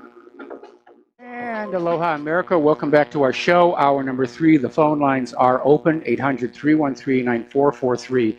So we're talking about this article that was in the Wall Street Journal on how climate change has run its course, basically denouncing this whole thing really as just a political maneuver to justify raising taxes, to gain more political control, and again, acknowledging the fact that the climate on Earth changes all by itself. It's under the control of the sun, the orbit of the Earth itself. And there's really nothing that anybody can yet do about that. But politicians will like to take something that occurs naturally or normally, declare it a crisis, and then offer to sell you a solution. And that's exactly what happened here. Okay, we got a bunch of callers waiting on the line. Francis is back from North Carolina. Aloha, Francis. Welcome to the show. What's on your mind? Hello, aloha to you both. Aloha. Yeah, there you go. Several quick points for you, for that matter. One, only a business person who is either very shrewd or very belligerent, take your pick, whichever it might be, doesn't matter, will research to see how another business is functioning, how they work, whatever the case might be, before they go and invest in it. Or if they are being belligerent, they will just simply throw a couple of grand at whatever business proposition they want to choose from, as though they're gambling. Or even the first version can be viewed as gambling. Okay. So, this day and time, when it comes to corporate business heads, there's no telling what's on their mind at that time that they're doing it, regardless of who the foundation is, regardless of who the business entity is or corporate entity is or whatever, or in the stock market or whatever have you. The person that deals with money like that, they don't care. There's no sense of reality to it. Yes. For that matter. Now, on to another aspect. As far as the thing about Nikki Haley and her maneuvers at the UN and so forth, I hate to say it in the manner of speaking, but I feel for people in the state of South Carolina that she's supposed to represent. I mean, I'm sure there are probably very intelligent people in South Carolina, but believe me, she's paying them a big insult by doing that maneuver. She's paying every American an insult. You know, Nikki Haley is basically selling the entire American people to Israel on a moral sense. Yeah, which really, quite frankly, Israel doesn't even deserve for that matter. I mean, come on. I mean, you already know my sentiments about the government of both Israel and the military of both Israel and the U.S. government and military and so forth, and how they're both using each other for that matter, one more than the other. Good gosh, there's so many different aspects that you've addressed and all that, that it's like taking a cucumber out of a salad with tomato and onion and croutons or whatever. So, to say the least, it's really absurd what's going on, either politically, economically, and so forth, not to mention sociologically or technologically for that matter. So, with that, I think I've then kind of blew the cover off the plate. So, have a great one. Later. All right, thanks an awful lot. Yeah, it does almost feel like the whole world is just getting a little crazier every day, a little more chaotic, and it's like you have to go, you know, a long ways to find any kind of sense of calm and serenity. It's everybody's arguing with everybody. It does feel like it's building to a moment. All right, Tony in Puerto Rico. Aloha, Tony. Welcome to the show. What's on your mind? Aloha, Mike. I read an article where David Koch is retiring from politics and business. Okay. Which is great. One less problem in the world. And I always wondered, I thought his last name was pronounced Koch, not Koch. I was never really sure, but, you know. Yeah. And one other question. I wanted to ask you, Mike, your surname, Rivero, does that come from Rivera? Your descendants are from Spain? Yeah. Well, actually, ultimately, it goes all the way back to Israel, because it's a Sephardic name, Spanish Jewish. So yeah, my ancestors lived in Spain for a while until Queen Isabella got very rude with them, and then they fled to Portugal. Okay, so it was always Rivero, not Rivera. It wasn't changed. No, it wasn't changed. It was always Rivero with his coat of arms that goes with it and everything. Okay. All right. Thank you, Mike. All right. Thanks an awful lot. We're going to switch over to George in San Francisco. Aloha, George. Welcome to the show. What's on your mind? Hello, Michael. You know, things go better with Koch. Doesn't seem to have a ring to it, does it? Well, I was always trying to be careful about how I pronounce that so we don't violate FAA, or rather FCC guidelines here. You know, I really want to, on behalf of your thoughtful listeners, I want to bestow a virtual award to you as Marathon Mike at the mic today. Yes. And I don't know if you're doing this for 5 hours the rest of the week, but, you know, kudos to you and our hats off to you for just today. Pulling double just duty. Today. Other RBN hosts are going to be doing the Stadmiller program for the rest of the week. I got Tuesday. Okay. I have to, you know, credit the mainstream media. I didn't know that Planet of the Apes was a racist film. I didn't know that the 6 films, or is it more than 6 films, was the Planet of the Apes TV series. Is it all racist? And you know, Rod Serling wrote Planet of the Apes. Is he a racist too? Well, not anymore, obviously. I mean, no, was he a racist? Exactly. So what, to coin your phrase, what really happened here? I want to suggest the following. Okay. Go ahead, please. Well, I was going to say that, you know, we're heading into the midterm elections. These 8 primaries that are taking place today are going to, they're the make or break for the Democrats. But as they did in 2016, they're trying to play the race card, because the Democratic Party doesn't really have a platform. They're just going with victimhood, and they're going to play the woman card and the race card, and that's what this nonsense is all about. Oh, this is racist, and that is racist, and over there, that's racist too, and this is anti-woman, and that's anti-man, and it really is. It's a crazy way to run a country, I got to tell you. I want to add. I agree with you completely, and I want to add another dimension to this. Yeah. Now let's assume for the moment that Roseanne is telling us the truth when she says that she was on Ambien. And Ambien. Yeah, Ambien. And we know that Ambien kind of puts people in a dream state, and they might be doing things when they're kind of in a dream state. Now, what happens in a dream state?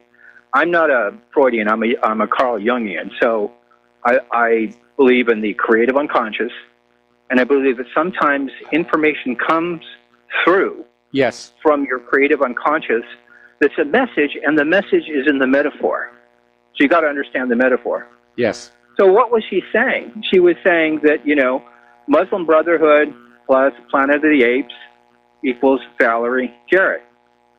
All right? Yep. So I think this didn't have anything to do with racism because Planet of the Apes is a movie that really doesn't have anything to do with racism. So what is going on here? So I'll ask you this question, if I can be forgiven for using a little Socratic method here. How did the apes in power in Planet of the Apes treat humans? Well, very poorly, if you go back to the original movies. Exactly. They put them in cages, and they whipped them, and they did all this stuff. They treated them as inferior animals. And we know that to be an elite, and you're going to loot, I don't call them globalists, I call them globalist looters. It's a more empathic term that more accurately describes what they're doing. Globalism in itself doesn't seem to be evil, but these are globalist looters. And yes, that is evil. So the first thing a looter has to do in their mind is you've got to dehumanize the person that you're looting, otherwise your conscience is going to get in the way, right? And right. So what ended up happening, empathy is the first casualty. Empathy is the engine of the soul, and that's ultimately why they lose their soul, because they lose their empathy for humanity. Yep. Anyway, so, you have somebody like Kissinger who's a typical example of this. He used to say that, basically the soldiers were just dumb animals. He looked at the military and the soldiers and so forth as dumb. And that's his typical demeaning of most elites, regardless of your ethnicity, look down on their subjects as subhuman, therefore justifying exploitation, right? So let's look at, so isn't this what Roseanne might have been saying? Let me quote from a couple of sentences from the New York Times article of May 29. It says, then came Ms. Barr's tweet about Ms. Jarrett. She made it in response to a tweet suggesting that Ms. Jarrett may have had a role in helping Mr. Obama in a scheme Mr. Trump has branded Spygate, yes. a debunked conspiracy theory involving an informant being planted in his campaign that the president had promoted in recent weeks. Well, I'm not so sure that is debunked, and I'm not sure that it is merely a conspiracy at all. It seems that argument has some merit. And, if you're planning if Valerie Jarrett was involved in helping implant a spy in the Trump campaign, that's looking down on the Trump, that's looking down on the people, and it's treating them in the same way that, apes treated humans, as the elite in that film treated humans in Planet of the Apes. Does that make sense? Well, I think it's a very long and convoluted way to go. And the issue for me is not whether what Roseanne Barr tweeted, was it racist or not. I don't feel that we need to deconstruct it. And maybe it was the Ambien that did it, although the manufacturer says no, it wasn't. But I think because of the show's unexpected popularity at making conservatives look good, it became a target. And so they were just looking for an excuse. And Roseanne gave them one. I agree. And I think if they do reboot the show with a replacement for Roseanne Barr, I'm making a prediction right now, it's going to slide more center. And if not just outright, become another liberal screed. I don't think they'll have the ratings. I'm with you on this. I don't think they'll have the ratings. And yeah, they'll try and center it. I don't think she has to be ashamed of it.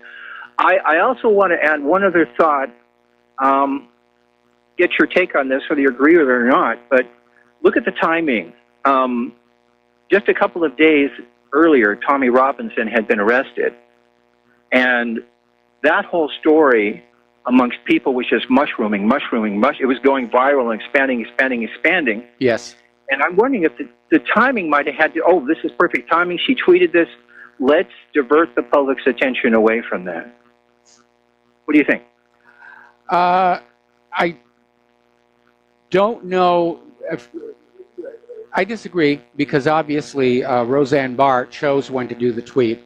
And it may be that the media said, yeah, this is more interesting than Tommy. I don't think it was engineered.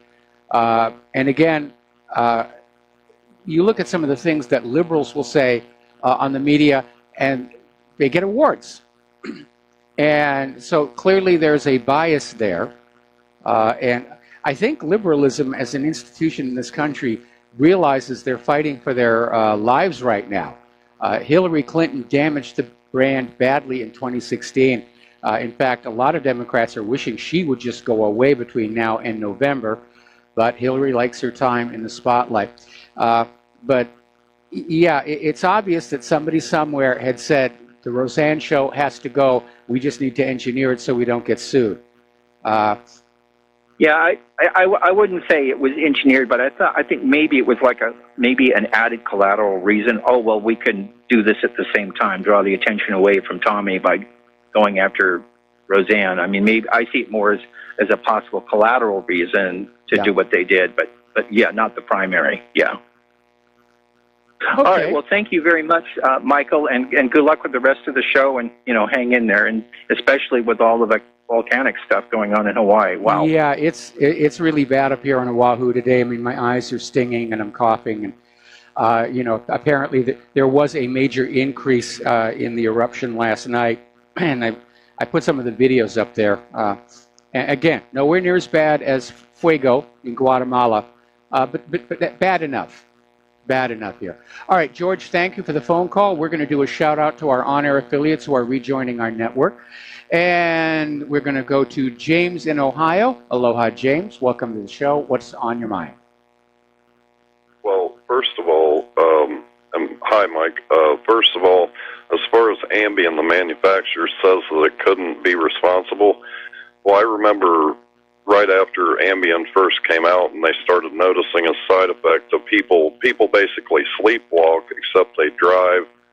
I've seen videos of the aftermath where somebody got up in the middle of the night and tried to cook a meal of buttered cigarettes and woke up with brightly colored breakfast cereal all over their kitchen floor. One case in Cincinnati, a woman, regular suburbanite, went out and had sex with a homeless person and thought that he raped her, and he was charged with rape until they figured out that it was the Ambien making her drive around in her sleep. Boy, and as far like as wonderful stuff. Oh yeah. I can't believe, but I can believe they're still selling the stuff. But as far as Planet of the Apes, it makes money. Oh yeah. One interesting thing about Planet of the Apes, there was a documentary called Behind the Planet of the Apes, and one of the things, one of the more interesting facts that came out is when they were in their costumes and eating lunch, that the gorillas, the people in the gorilla costumes would sit with other people in the gorilla costumes, and the people would, and just instinctively, the chimpanzees would sit with the chimpanzees. So it's kind of, I guess, hardwired. It goes back to all this getting feelings hurt it's ridiculous. I mean, I don't think that she should have her show canceled over it. I mean, it's not like many famous professors and politicians are coming out and saying whites should be exterminated, but nobody's firing them for hurting my feelings, But anyway, that's all I have for you. I hope everything gets better with the volcano situation. I'm sorry to hear about all those people whose houses were destroyed. Yeah. There was a lot of destruction last night, and I imagine that if we were to go up on a hill here, we'd probably see some of the steam over the Big Island. All right. Well, James, thank you. Go ahead. I think they should still try the water. I mean, they should try anything, to try to divert it. Who knows? But anyway, I'll let you go. Thank you. Thanks an awful lot. We're going to let you go. Obviously, there's a lot of water nearby, but what's going on here is that southern flank of the volcano. Think of it, it's kind of like a water bed mattress. It's just a big balloon filled with lava. And the lava has reached the pressure where the fissures are opening up, and the lava is going to come on out. So you have to let it come on out so that the rift zone can settle back down. All kidding aside, you can't put a cork in this. And if you divert the lava one place, it's going to go someplace else. Now, in the case of when they succeeded in protecting a harbor up in Iceland, they had a single target that needed to be protected. Over on the Big Island, except for that Puna geothermal venture, it's all residential down there. And here's the part that really has a lot of people angry, is why the government authorized the building of residential units on the slopes of an active volcano. I thought that sort of thing went out of style with Pompeii. All right, we're going to take a break for commercials. Join us on the air, 800-313-9443, and we'll be right back. Aloha, America. Welcome back to our show. So, stepping on back to this Wall Street Journal article about how climate change has run its course. And back in the 90s, of course, it was human-caused global warming. And then when it became very obvious the world wasn't warming, they tried to rebrand. Oh, it's, human-caused climate disruption. But they wore it out. Everybody's sick and tired of hearing about it. Meanwhile, up in Newfoundland, it snowed last night.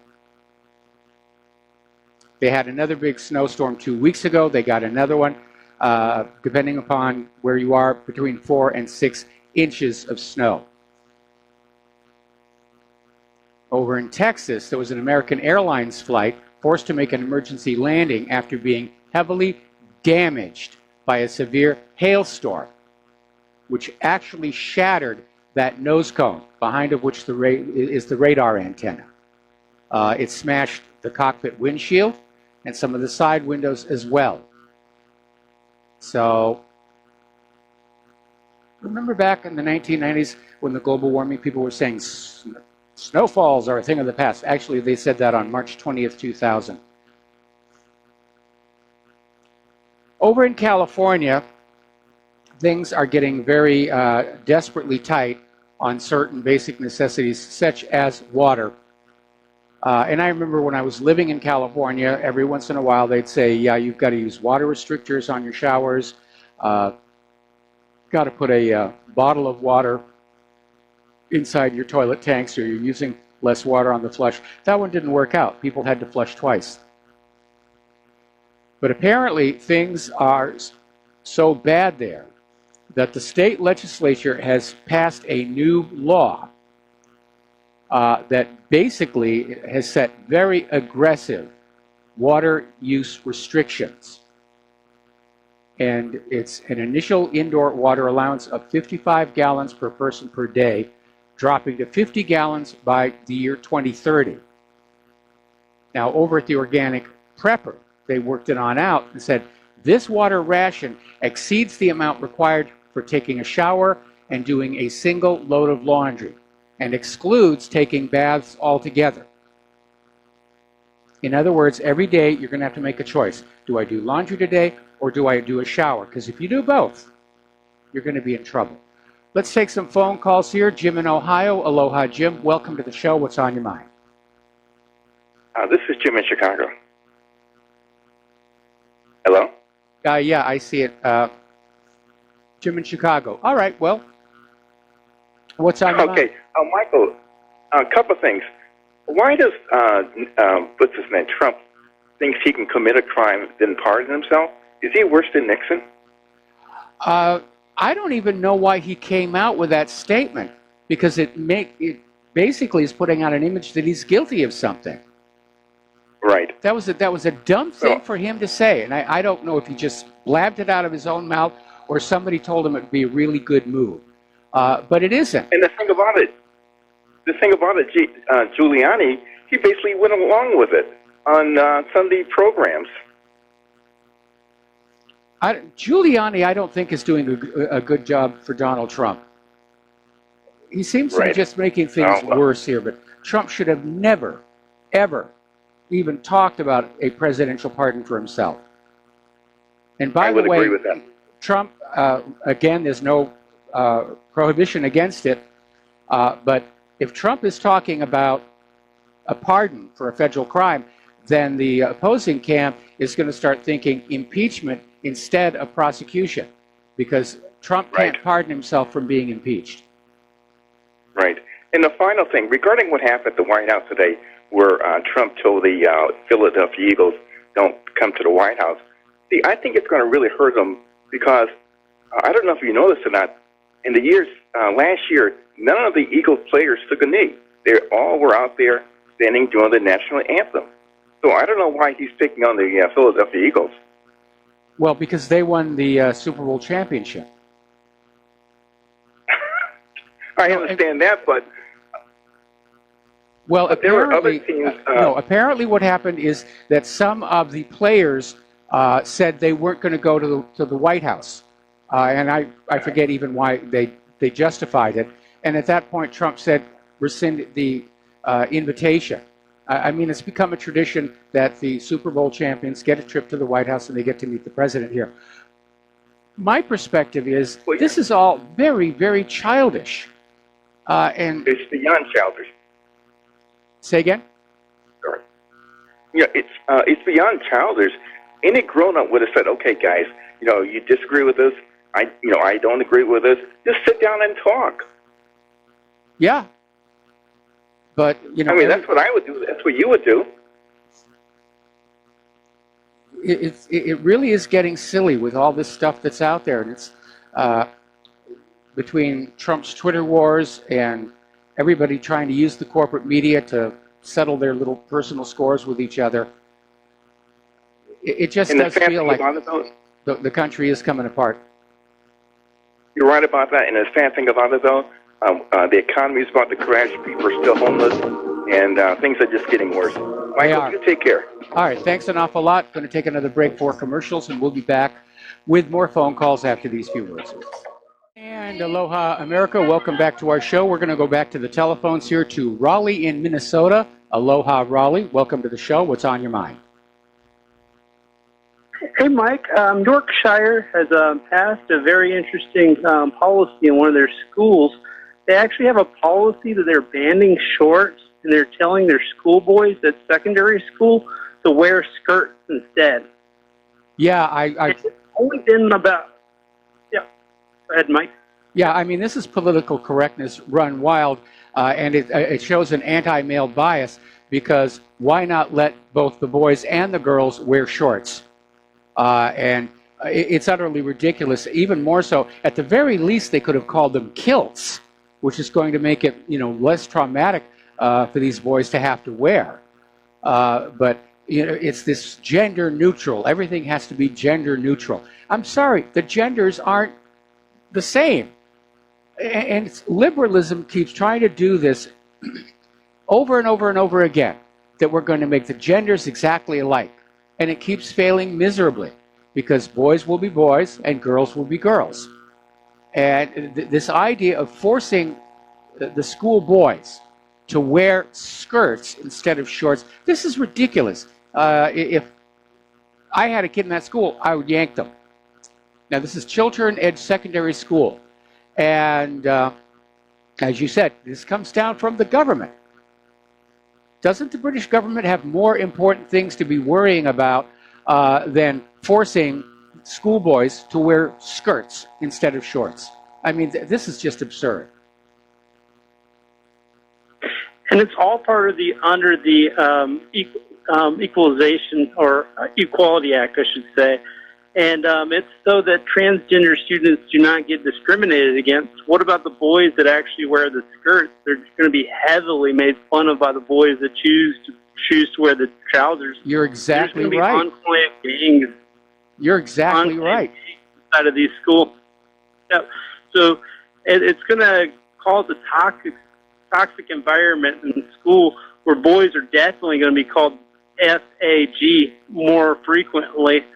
And, if I was a parent and I sent in my kid to one of these private schools, the functionality of the school should be able to teach my boy how to become a man, when I'm not, parenting him, while he's in school and I'm at work. You know what I mean? Yep. They're supposed to make upset right men. You know what I mean? I don't want my child going to school acting more like a little girl and wearing girl attire. It's as simple as that. And well, it's really masculinity is under attack. The political correct movement is literally attacking masculinity. We're seeing all these universities who are having literally classes on why being masculine is now a bad thing. The Guardian reported that 120 schools have adapted this gender-neutral policy uniform, and they report it in a way like it's a choice. It's just some advice that the school gave to these kids instead of actually being real policy that's been put into motion. And they also reported this way that the uniforms are just supposed to be more generic, to be more cost-effective, to think more ecologically. That's a tongue tire. Thinking more economy, they're definitely pushing an agenda, and it's a gay agenda, to make boys more feminine. It is sick, and I'm in agreement with you. This is not what schools are supposed to be doing. We're seeing schools becoming these liberal indoctrination centers, both here in the United States and in Great Britain, well, all over Europe. And as a result, our kids aren't getting an education. They're getting a new belief system, and it's going to fail. All of these liberal agendas fail because liberalism itself is based on a flawed assumption and an intellectual fraud. And meanwhile, they're going to mess up these kids' head. They're actually teaching that biology is a social construct made up by old, rich, white men. And it's not a matter of biology, They say it's a matter of tradition, which is untrue. I mean, it's simple, If you're born with a certain part, you're a man. If you're born with a certain part, you're female. And anything else is a mutation, or you're playing the hand of God and perverting Mother Nature with gender reassignment surgery. And there's nowhere in the discussion that you could ever voice the opinion that maybe I, as an individual parent, would feel uncomfortable with my kid growing up with the kid that had reassignment surgery, sexually, I kind of wonder about that kid's mental state, coming from the point of view of just being a humanitarian, you know what I mean? Maybe he doesn't need to be in school with these sort of kids, Maybe he needs to be in his own special school, They do have special school for special people, you know what I mean? And, well, I think that's crossing over a line there, and it's like I was saying about the LGBTQ community before. They want to be accepted. Okay, we accept you, but this trying to twist the rest of the world to be just like you, making schoolboys wear skirts, that's going to backfire. That's going to create hostility.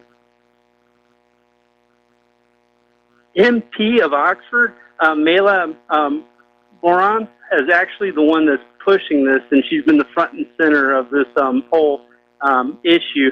And she just recently visited an Orthodox Jewish community, and I got to thinking, what if she actually told Hasidic Jews that they need to wear Jewish girl skirts to school? That wouldn't fly over well at all, you know what I mean? No, it wouldn't. But it seems to just be with these English kids, that it's appropriate for them to dress in drag, And there's this group of students, if you read the RT report, that in 2017 actually protested the new uniform rules, and they wore the skirt, like really sticking it to the man, you know what I mean? Yeah.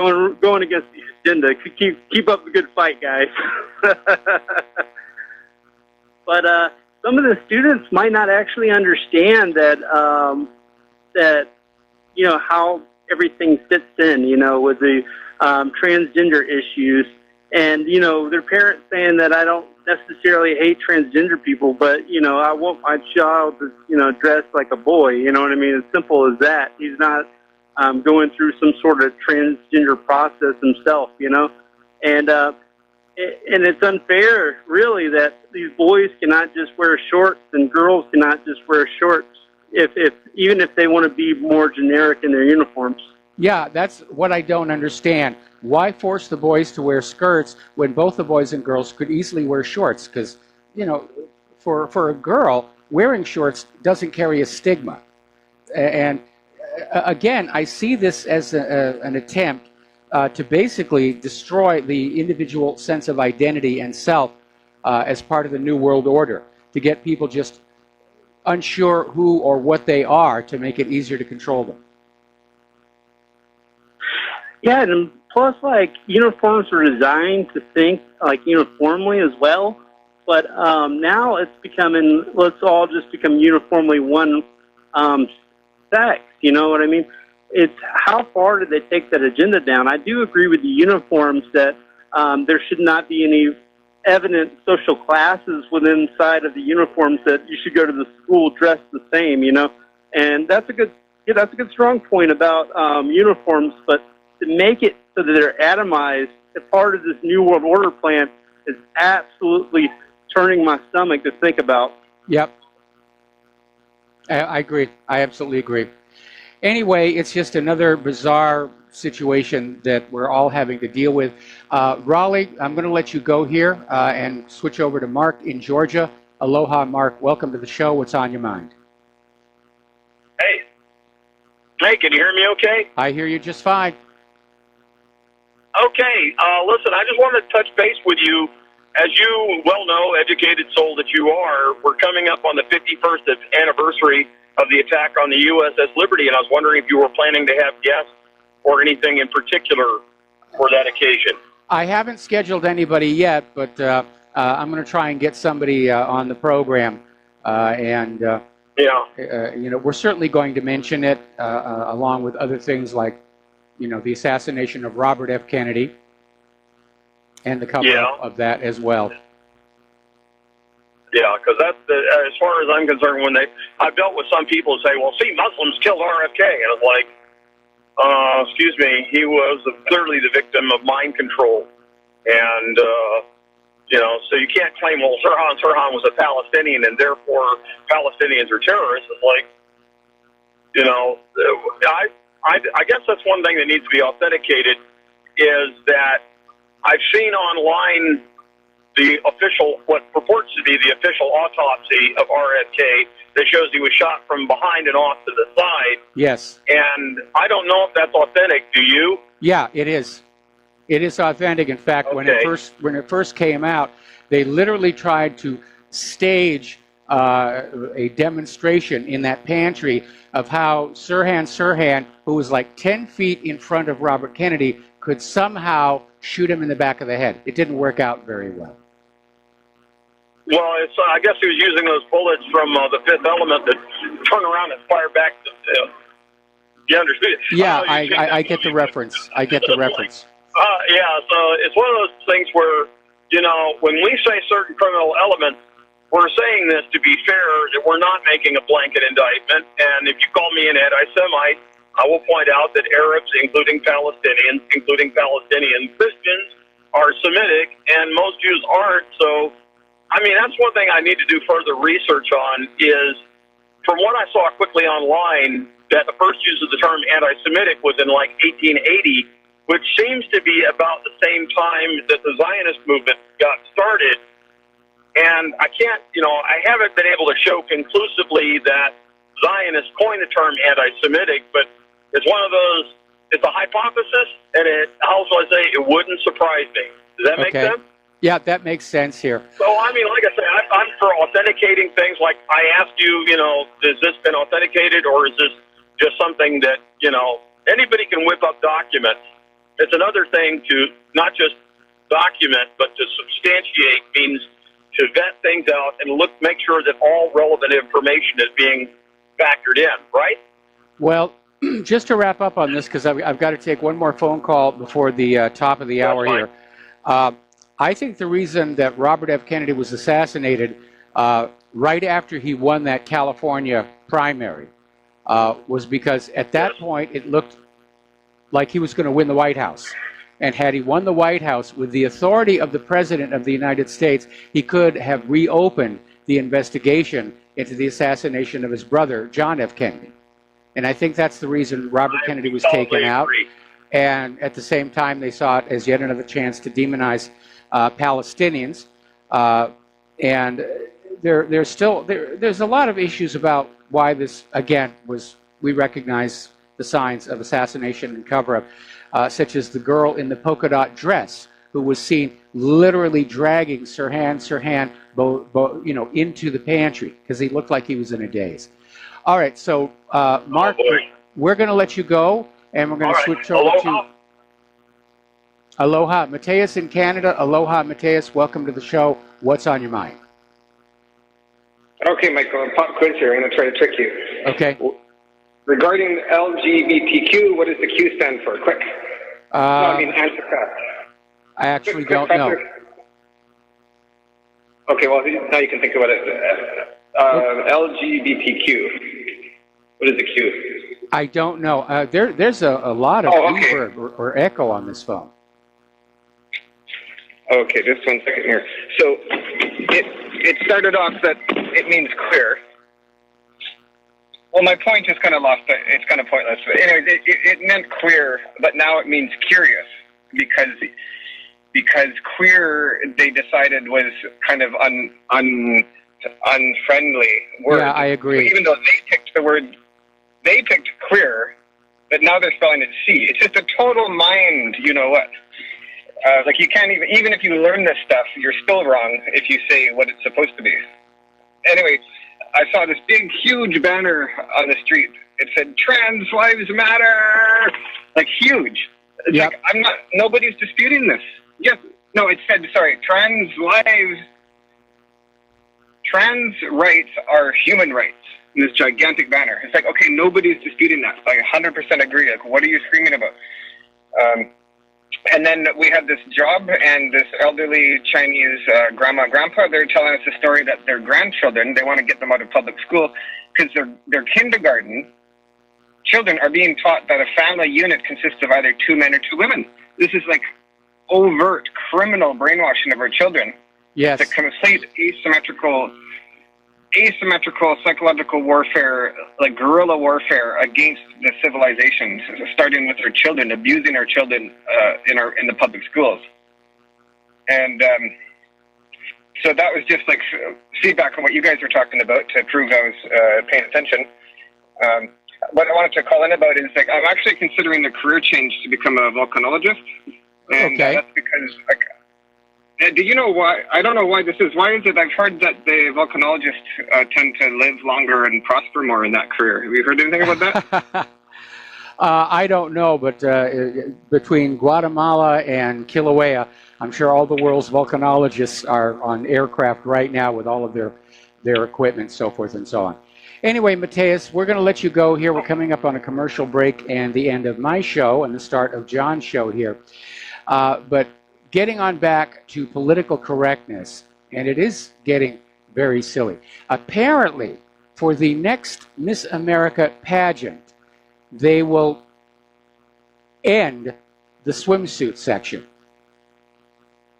And they're going to intentionally be more inclusive to women of all sizes, because we don't want those women who don't look good in a bathing suit to feel like they're being excluded. Well, what's the point of having a beauty pageant if you're not allowed to be beautiful? Okay? It's just another PC thing. What are they going to do? Pick Miss America with a roulette wheel? I mean, I don't watch Miss America back when I did, that swimsuit part was a good part of the show, if you will.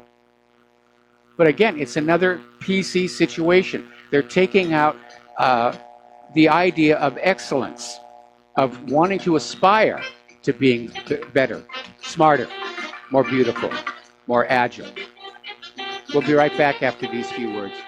And aloha, America. Welcome back to our show here. And I mentioned this to one of our callers earlier, but apparently Hobart and William Smith colleges are offering a spring course that will teach students why masculinity is problematic. Ooh, masculinity is bad. What is going on? Here's another story. Apparently, Australian councils auditing children's books to consider a ban on the terms boy and girl. I mean, this is absurd. This is just absolutely absurd. And it's dangerous, too. Now, over at the FAA, they've established new guidelines for hiring to promote diversity. And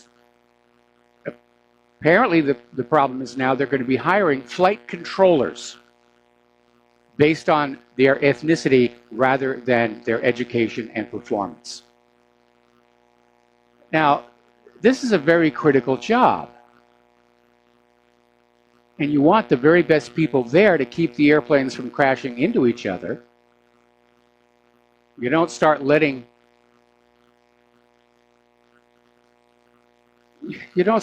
the good people go and putting people in there because they fit a laundry list. Now, here's an interesting little story. This came out of Oraz.com. Apparently, De Beers has perfected a process to grow diamonds in the laboratory. And they went on down to the New York Diamond District and sold a bunch of them, and those very expert jewelers could not tell the difference. Now, I imagine that they're going with the lab-grown diamonds because they're less expensive to produce than real diamonds are to mine. But it's going to be hard to maintain that illusion that diamonds are a rare and precious commodity, because they aren't. The high prices of diamonds are justified with this claim that they're rare and they're precious. No, they're not. There are enough diamonds for every woman to have at least one on her fingers. There are enough diamonds where every shopping mall has 3 to 4 stores filled with them. It's an illusion.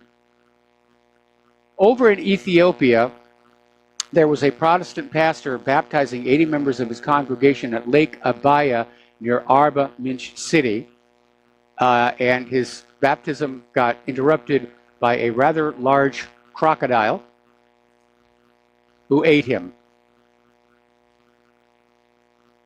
Over in Chernobyl, they're having their problems. They've got a large fire, and they're pouring in the water bombers. Now, the problem with the fire in Chernobyl exclusion zone, it's going to burn up that greenery, which is radioactive. The clouds of smoke coming out of there, also radioactive. All right, we're going to take a break for station identification here. We're going to be back with John's show after these few words.